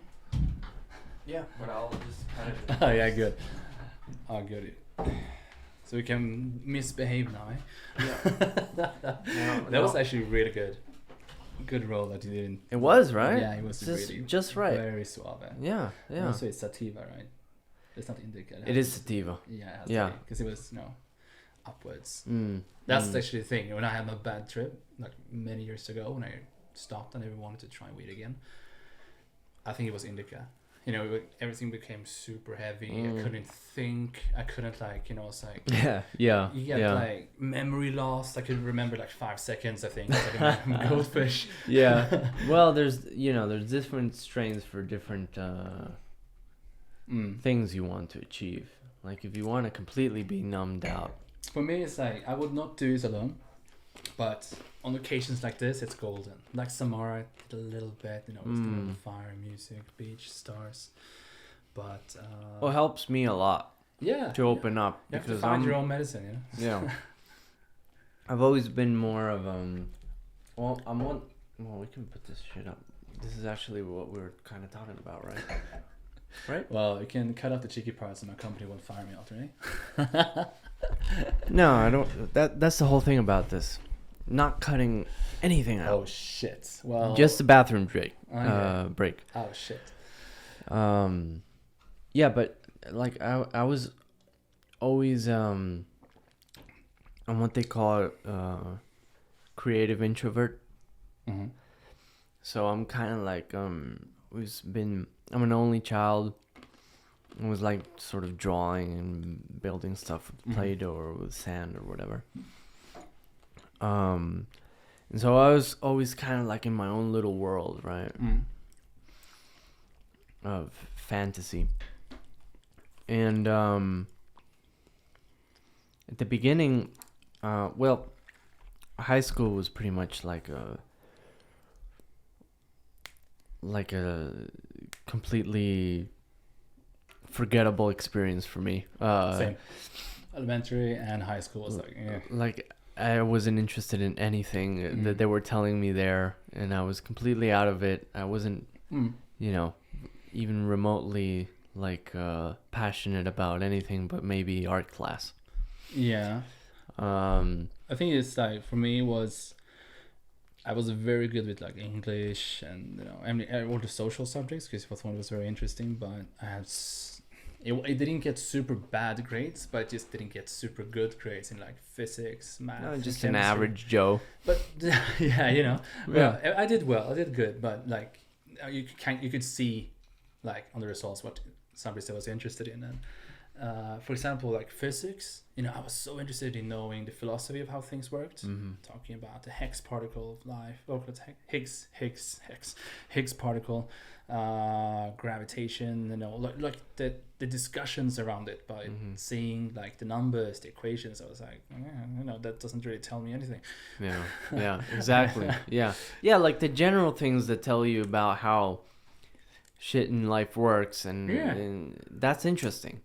Or even history, like, okay, this is what happened that led to where I am now, in some sense.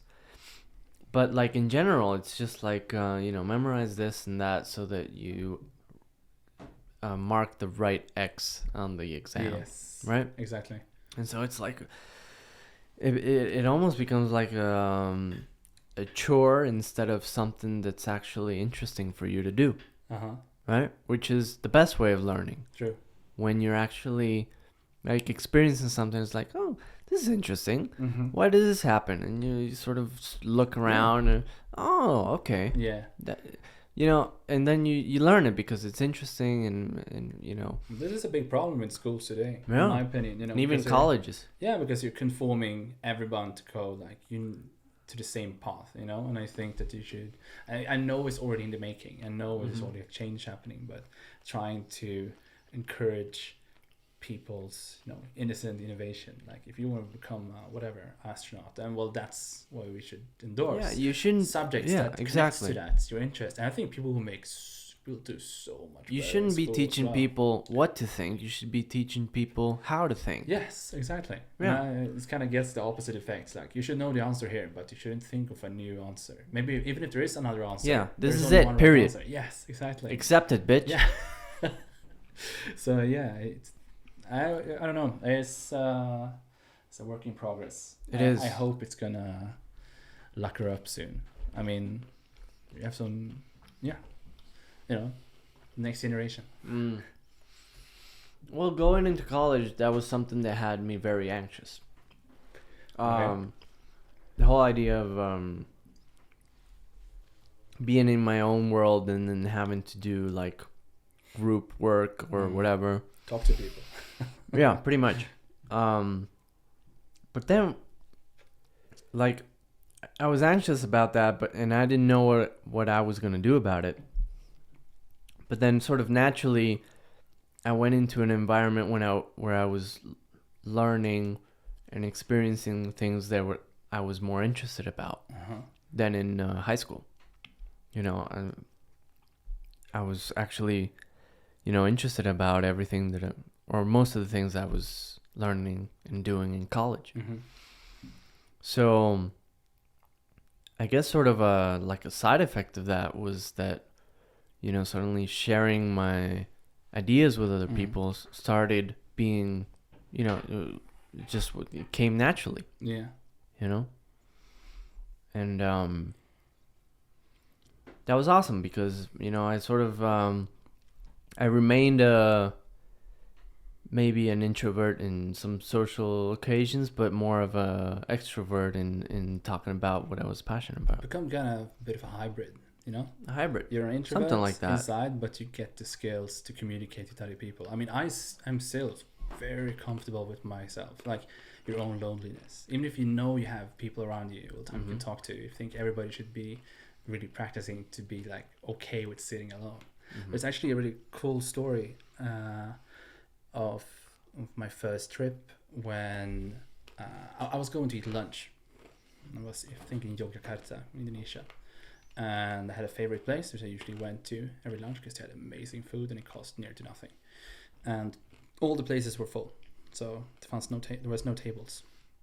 And I saw this older woman, she must have been in her 70s maybe, sitting alone in one of the corners reading a book, and I was like, that looks a little bit like, oh, she's alone, sad.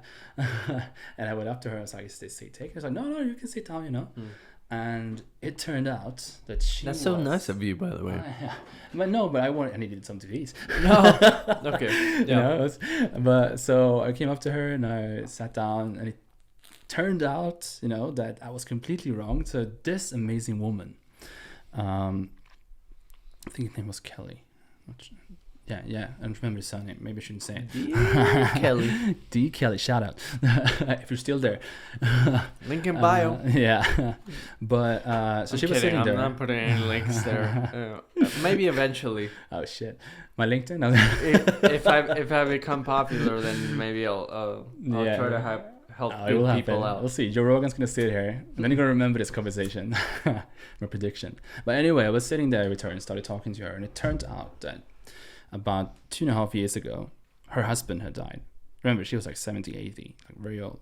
And she, instead of just she was getting a little bit depressed, because her life partner had passed. So what she did is that she turned up selling their home, everything they owned, and now, and this is absolutely true, you can quote me on this, her philosophy was that she was going to backpack until she hit the grave. Wow. So she sold everything and was now on this life journey. She was like 70, 80, Oh my God, that's amazing. And so when she was sitting there and I was feeling all this sympathy, it was just completely out of it. I was like, nothing was true. She was there because she wanted, in that moment specifically, have some time with herself and sitting with a book. And then when I came, she was like... pity, by the way. Yeah, exactly. I learned a lot about becoming better, and that's the thing I need to work on, because you get so many pre-assumptions about things you see. Yeah. And then I met her and started talking, and she told me a lot of good stuff about life, and I was really inspired. Again, I was talking about the people is everything that makes a journey. When I think about my backpacking or here, it's not going to be climbing Jericho or diving. It's literally like, her, or that thing I learned from that person, or I share that experience with him. It's been crazy. It's awesome talking to old people. Yeah. You learn a lot. Oh yeah. I mean, unless it's some like super deranged person. Could be fun too. Yeah, it could be interesting. But like, listening to all these life experiences, if you actually listen, it can be a good education. And there is a great symbiosis, I think, between the old and the new as well. You need to have the old a little bit like an anchor, maybe to not repeat mistakes when you try new things, but at the same time, you want to move forward, try new things, develop. As a society and as an individual. So I think it's very important to have a balance, learn from the people who has been there for a very long time, but also I hope those people are open for that things will change and that you find some sort of, balance. Yeah. Well, you learn from everything, right? It's just, you don't learn just from the book or from college or whatever. You learn through your pores, man, through living. The university of life, man. Yeah. And I think also university specifically, as many of my friends who are studying the same thing as I am, it's not that we really learn that many practical things through all the courses, but it's more like how to tackle problems, how to conceptualize ideas and then make them reality. Even though there are many of specific answers, just like in the rest of school, you have to answer. But I think what you really take from university is how to talk to people, how to well, that's what you should take from university. I hope that's the same for other people as well, but that's what I've taken from my time at university. Learning how to talk more, learning how to tackle new kinds of problems, how to think, how to start solving a problem. I think that's something I really will take from university. Yeah. How do I tackle it? Some sort of structure, I hope it goes back to being more that way. I do too. Because, I feel like in the last couple of decades, it's been more about sort of sort of imposing a narrative and try to get people to think this way, right? I'm trying not to crunch in there. Yeah, I try to do this a little bit. I don't know if it works. Actually, you can mute me when it happens, right?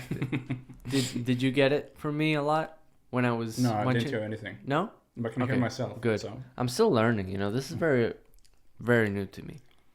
It'll be interesting to see you in like 2-3 years when you're super famous. You have Joe Rogan here, and then you compare that to like the first one. You know, and it doesn't even matter. You know, it doesn't even matter because I'm enjoying this right now much. Like I do this for free. Well, I do it for free now, but I do this for free forever because I'm just enjoying myself. Yeah, I'm enjoying it too. Again, this experience is one of the parts that makes this journey very special. Something I didn't expect, but something that gave a lot. And again, to try to share experiences with another individual and pour all the accumulated things you've learned and experienced outwards, you know. And it takes a lot of time, you know. It takes a lot of time to try to convey that, or even try to convey all the things you learned and, you know, all the things you feel. Yeah, like how do you even explain, like, I'm here recording with an Airbnb host. That's insane. That's my words. That's your perspective. I meant guest. Yeah. Yeah, how did that happen? But vice versa as well, right? It's like, you know, why? You know, what happened in the universe that connected that led to this? Yeah. I have no idea. For me, again, you know, the reason I'm here... It's just awesome. The reason I am here, the reason for the thesis, is that me and... did something happen? No, keep going. I think it's just a laptop needs to be connected. The thing... what was I saying? Yeah, right. The reason I'm here is because, you know, my friend Emil did an application for minor field studies, which means that you can do your thesis abroad. And he's so nice, by the way. Yeah, he's the nicest person in the world. Oh my god, he have had so much patience with me. Like I don't know him that well, but like he doesn't say much, but he just emits like a calm presence. Not just that, like everything he does say has a very particular reason. He thinks a lot of what he says. He seems very it's smart. Horrible when you argue with him because he's always right, you know. Really? I hope he doesn't see this. I didn't say that if so. No, come on. We're you know, we're talking good about him. Yeah. And again, you know, so when I was getting into, because the thesis is like a course, like 15 points, which is like 3 months, and then you need to find a partner, and we needed to be 3 people who write the same thesis, because that's how it works. And what happened was that I needed to find a partner, and since it was COVID, you know, we hadn't had any physical interactions with the other people doing this course, and the thing was that we needed to find somebody, so we had like a forum at the university, and I sent out like a shout out like, hi, does anyone want to write a thesis? And I'm studying IT, and I'm studying like, you know, economics. Anybody have any similar experiences? And then 2 people answered. All right, so Emil and Joshua, and they're called. And I was like, do you want to take a beer? Like, we can take a beer and we can talk about what we want to do with the thesis. And we get there to this bar, and after like 2-3 minutes, Emil my friend, just looks at us and be like, guys, well, you know, there's something I need to tell you. That if you're going to write a thesis with me, you need to know that I've applied for minor field studies in Costa Rica.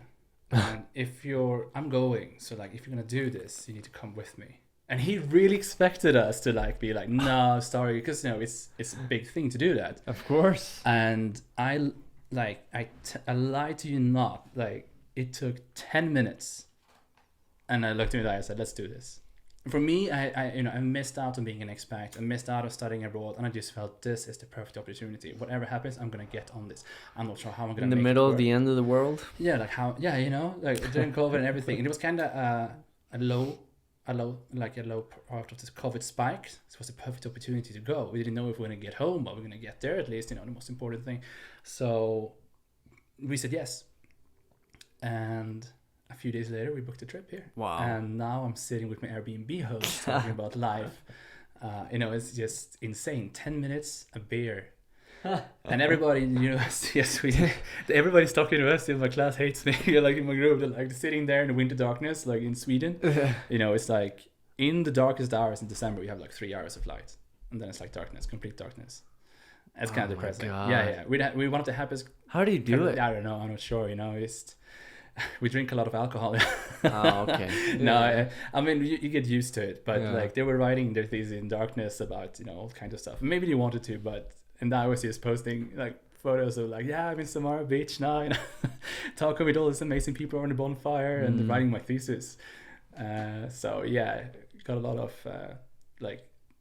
What do you call it? Not hate, but joking hate, like fuck off. No, but I mean, clearly you guys are doing a lot of things right. We're the only ones in our the whole class actually went anywhere. Nobody else wanted to due to COVID. But as a country. Oh yeah, the country. Yeah, we're doing the best we can. We got a little bit of crap from other countries, I think, but at the same time they're just jealous. I mean, I'm open to be self-critical. I think you should be. I'm not sure if we did everything right. Probably not, because this is a new situation, right? Well, nobody's doing everything right. Yeah. But I mean, I think we handled it okay. I think so. In my opinion, again, just I think you are. It went good. I think you are, and it shows. And I don't know many Swedish people, but the ones I do know, it shows. It shows that you guys are doing it pretty good. Yeah, people are still happy, they're doing this thing. I mean, the worst. Weren't you guys happiest country in the world? I think not so long ago. Well, I think we're down to 7th now. Norway, especially Finland is number 1. I think they're the happiest country in the world. I think, but we're up there about the top 10 at least. And it's about actually when people ask about what the reason is. I think it might be connected a little bit to jantelagen and lagom, which means just enough, and don't brag too much. Just try to take a healthy portion of profit and ambition, but don't be too greedy. Don't take too much. I think that's part of why we're actually very happy. But also, I think it's also because we still have, strong social security, healthcare, education. I mean, we get, like some other countries, we get paid to study by the government. We get paid to study. That's amazing because in a certain way, you have this philosophy where you should all sort of kind of start with the same good base. Investment. Education is the most important investment for any country in the world. Now, I don't remember the professor who said this, but it was. I wish I could quote his name now, but I don't remember it. But he passed away sadly. I'm sure you'll know. But he was talking about the most important thing to make, for example, a developing country to become richer is educate all the women, for example, because they're half of the country. If they're educated and they have all the opportunities that all the male counterparts have, that's how you bring a country to prosperity. And when it comes to Sweden, I think all the work and effort, it's not perfect by any means. Obviously, we have our problems as well, but we have a very solid foundation of strong democracy, free education, healthcare. Again, you get paid to study. I think that's awesome. I mean, that's amazing. And you need to take a loan as well. But it's not that much, in my opinion, and the rent is 0.01%. Yeah, it's not like in the States where you get this ridiculous, college debt. You can't make profit from it, and I think that's a very good thing. Wow. I'm not sure how long it's going to last. I mean, there's the motions now to change it, which is very sad because they want to use it to finance, use the student loan to finance other parts of society, which I think is really bad. Because again, the more debt we're in, the less opportunities we will have to improve the country and make the economy roll around. So I think it's a very cool thing, and I think Finland has it, Norway has it. That is too bad. So, but it's a cool thing, Yeah, it's like so education is free and you get paid. That's amazing. That's amazing. That's awesome. Yeah. That's where I feel that capitalism works. When you start with the right to basic needs, the right to have a decent life just by being born. Yeah. And then, it's your choice if you want to, climb or do more of an effort. Yeah. Or if you just, if you don't, it's okay. Yeah. Yeah, but I you'll agree. you'll be fine. Yeah. Either way, like you have the right to have a decent life. Yeah, and give everybody the same opportunities. I think that's very important. Exactly. If you're, whether it's like, even if you're not from Sweden, you come to Sweden, if you're willing to put down hard work and you really want to make yourself better, and you pay taxes, you make the world go around, then for me, it's like it's the best thing in the world, you know? Like, give everybody the same opportunities so they can shine and make society better. Exactly. It's give so everybody, it's so obvious as well. It is very it obvious. Annoys it's me like to even give say everybody, it, the opportunity to have, drinkable water in their house and electricity and have a decent home and a good education, and then exactly. And then they can sort of make their minds about what they want to do with their life. True. Yeah, and it's so obvious that it's annoying to even mention it, but I mean, it needs to. Still getting there. I think it's gonna get there. The world is getting better, actually. That's a good thing. I mean, it kind of feels. I like to think that. I mean, it feels like it's getting worse, on certain fronts, like war and stuff. But it's mostly that it's more visible in the media now. I mean, I don't remember there's a professor that had a TED talk about this, and he said that if you actually look at the statistics, less people are dying every day. We have never been so peaceful. It's like there's a lot of good things going from us. There is, yeah. Even though we have crap at environment and that stuff that we really need to we need to solve that shit, Yes. but we are moving on a lot of fronts to a better future, and I just really hope that we just don't mess it up too badly. We learn from our mistakes that we can get back from it. I don't really fancy living on Mars, Yeah, well, Thank you, Elon. As Elon Musk says, actually, I'd rather be optimist and be wrong than be a pessimist and be right. Yes, love that. Look to the stars. Don't let anyone stop you. And it's an example of that. I'm sure he has his flaws as well, but in my opinion, I think he's one of the most interesting rich people today. I think so as well. Time. Yeah. And I'm sure he has motives as well. We are humans, right? We have our own ambition as well. But I think he really will.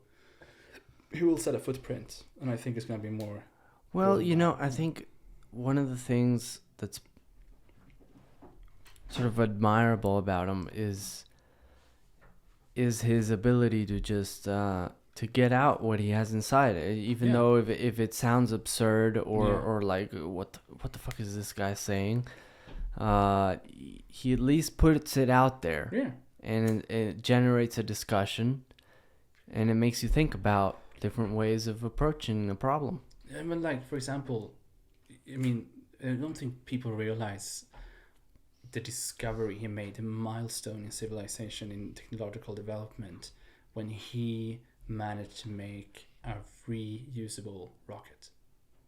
I mean, he cut the cost, I think it was 60 times. Reusable rocket, 60 times. So something like, that cost like what, 60 million before cost like 1 million. No, is it 10 or is it 1? But it's like a lot, 60 times less. Yeah.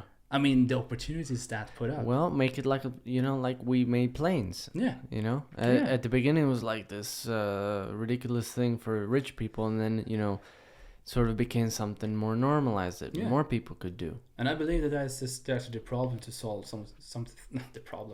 the solution to actually solve some of the problems. For example, Neil deGrasse Tyson was talking about outsourcing things to space, making Earth a nature reserve, and then like still keeping our production, but keeping it away from what we really want to preserve, and I think that's super interesting. And they're talking about the next trillionaires are going to be the one mining meteorites, and talking about solar panels around the star. Mining meteorites, like in this movie. There's certain meteorites. Or Don't Look Up. Have you seen it? Yeah, I've seen it. It's kind of like that. Is that? Yeah, exactly like that. I hope it's not such an of an asshole as that guy. No, but they said like there's certain. I'm not sure if it's a meteor, comet, what do you call it? Asteroid. That's the term for the size of the stellar body. And they said some of these will contains more iron or copper than you can find in the entire planet. Wow. I mean, like it's economically sound to move away, so it's like good for the environment and it's good for our economy. And I think that's the perfect mix, because I don't think that people will just snap their fingers and change in time. I'm usually an optimist when it comes to the sustainability and the environment. Like, we will get through it, but I don't believe that we can get it just by people will be nice. We're born out of, there's a biological greed in us. We're made out of getting more, because that's how we survived a very long time ago. Yeah. So I think that's still integrated in our higher consciousness. It's still affecting us, right? So if we can find this beautiful, mutual arrangement where we can get the economy but still really help the planet we're living on, I think that's the perfect match. Yeah, it's not one or it's the feasible. other. It's a symbiotic combination of both. Yeah. So I think you need to work on a lot of fronts. But I think that's, when I talk about space and sci-fi, that's what really gets me excited. I'm a true sci-fi kid. I really think many of the answers to our problems will be found by, looking a little bit further than we do right now. That's a great, man. One of my favorite things that this Neil deGrasse Tyson guy says is that, and I think it's in some interview where he even starts crying about how excited he is about it. Yeah. Where he says that, the most amazing thing is that we are made of the exact same matter that these stars trillions of miles away are made out of. We're stardust. Which is like stardust with a consciousness. We're all just this, we're the universe experiencing itself. Yeah. I think it's interesting. That's my next tattoo. Oh, your next tattoo. I'm gonna get two as well, actually. One with my best friend. I know it can sound a little bit cliche to say that, but I've known him for about 10 years. He knows everything about me. I know everything about him. I like him. Shout out. Link in bio. Linked it. And no shit. Now I got derailed. With the link.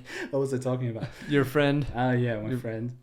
One of your favorite things about your friend? We're doing tattoo together, I think. The tattoo. Yeah. Signifying friendship and all that. Not sure how that's connected to the bigger question about sustainability, but I guess we'll round back. We were sort of talking about the meaning of life and everything, and then we sort of segued to a tattoo. Oh yeah, the tattoo, friendship for not suffocating each other with a pillow potentially. You have to get some sort of public display of accomplishment after 10 years. Yeah. And also there's another one which I really like, and I see if I can quote it correctly here. It's I don't really like text. I'm not a big fan, but there's this one that really gets to me every time, I think, and it's Christopher Poindexter. Not super known, but traveling poet. I really Where is he like from? his work. I'm not sure actually. Not sure. Okay. But he has a line where he says, "Even if chaos disturbs us, it too forces our hearts to roar in a way we secretly find magnificent." Wow. And in my view, it's how everyone can interpret it differently, right? And that's the beauty of having a tattoo, whatever it is, picture or text. Everybody has their own resonate with that in their own way. But for me, it's there's a lot of crazy stuff that will happen in your life, good and bad. Some can be really, really traumatic, right? But in the end, that uncertainness of not knowing what's going to happen and that everything can happen is what makes life beautiful. That's great. Yeah, and I really believe that. And you really have to learn from all good as bad experiences. You will have really tough shit that you're going to go through. We all do. Yeah, exactly. And I think it's more about how you see those things and actually the event in your life that will control how you go forward. People can say well, a lot of bad stuff happened in my life and that's why everything is shit right now. And other people have just as much crap, but they have a whole other view. It's I learned so much from this. Yeah. I became a better person. Sometimes I envy those people. Yeah. Well, I'm trying to be one of those, Me too. Me too. Sometimes some days it's easier for me to be like that, and some days I just go back to this, Yeah. These bad habits. Back into the box, right? Yeah. Ugh. It's part of being human, man.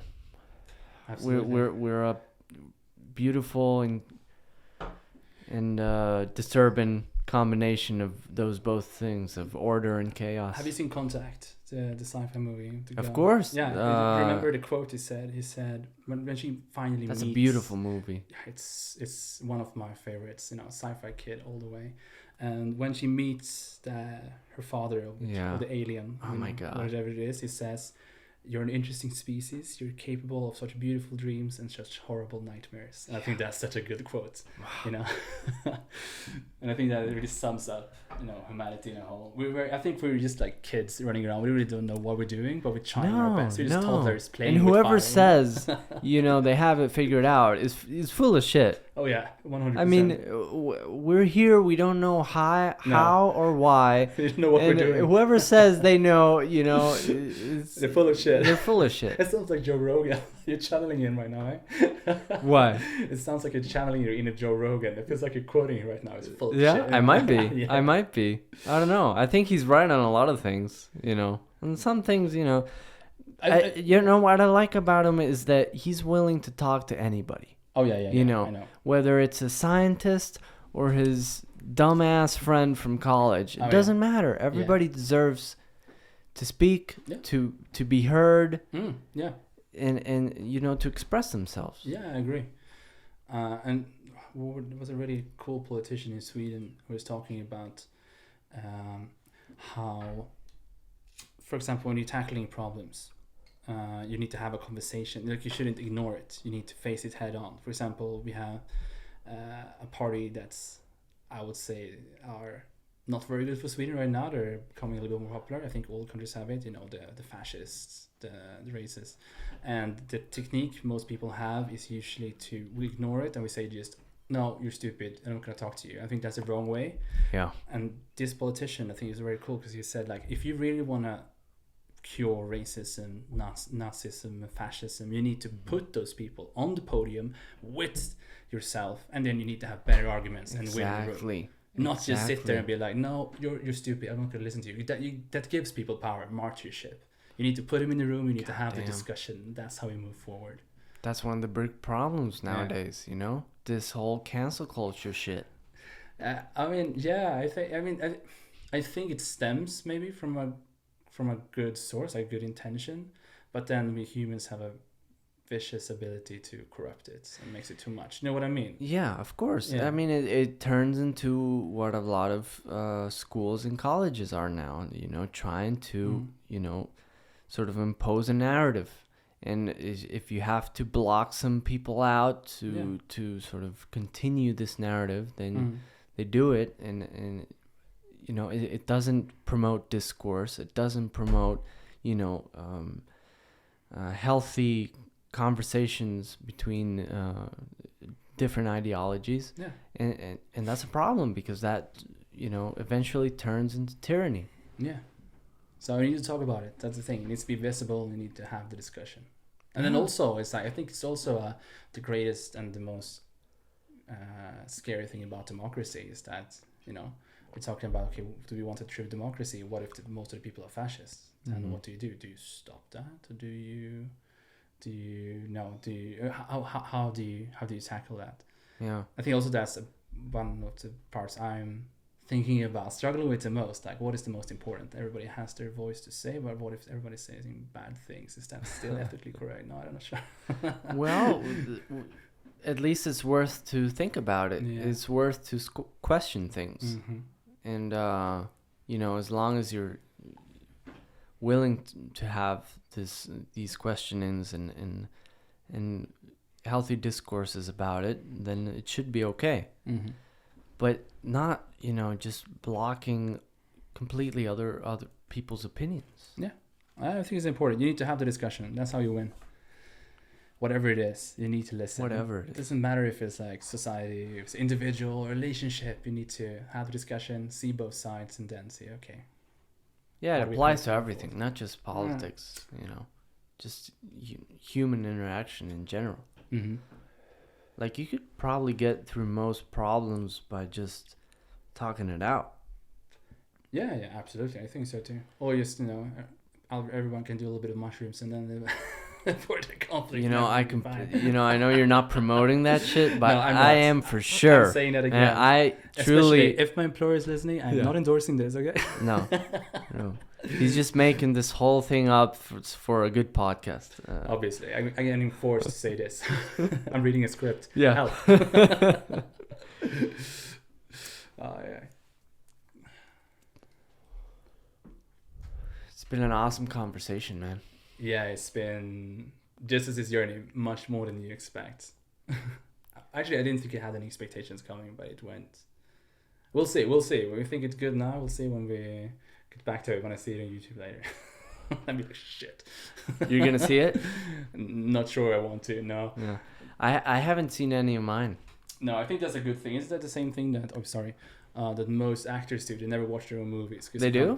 Yeah, they never. That makes me feel a little bit better. Yeah. Because I was doing it because I didn't want to like have a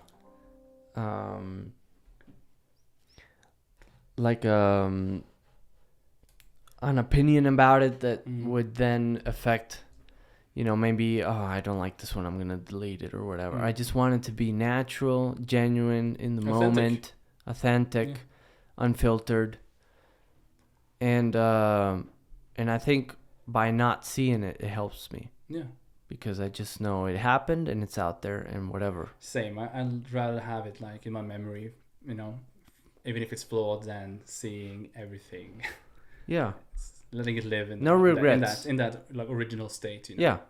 No regrets. Yeah. No regrets. Just absolutely no regrets. It's out there. It might be, it might be bad or wrong or whatever. Doesn't matter. It's out there. Yeah. That's what's important. Agreed. And for some reason, my charger isn't charging the laptop. Yeah, I heard it. So, and let's see, it's got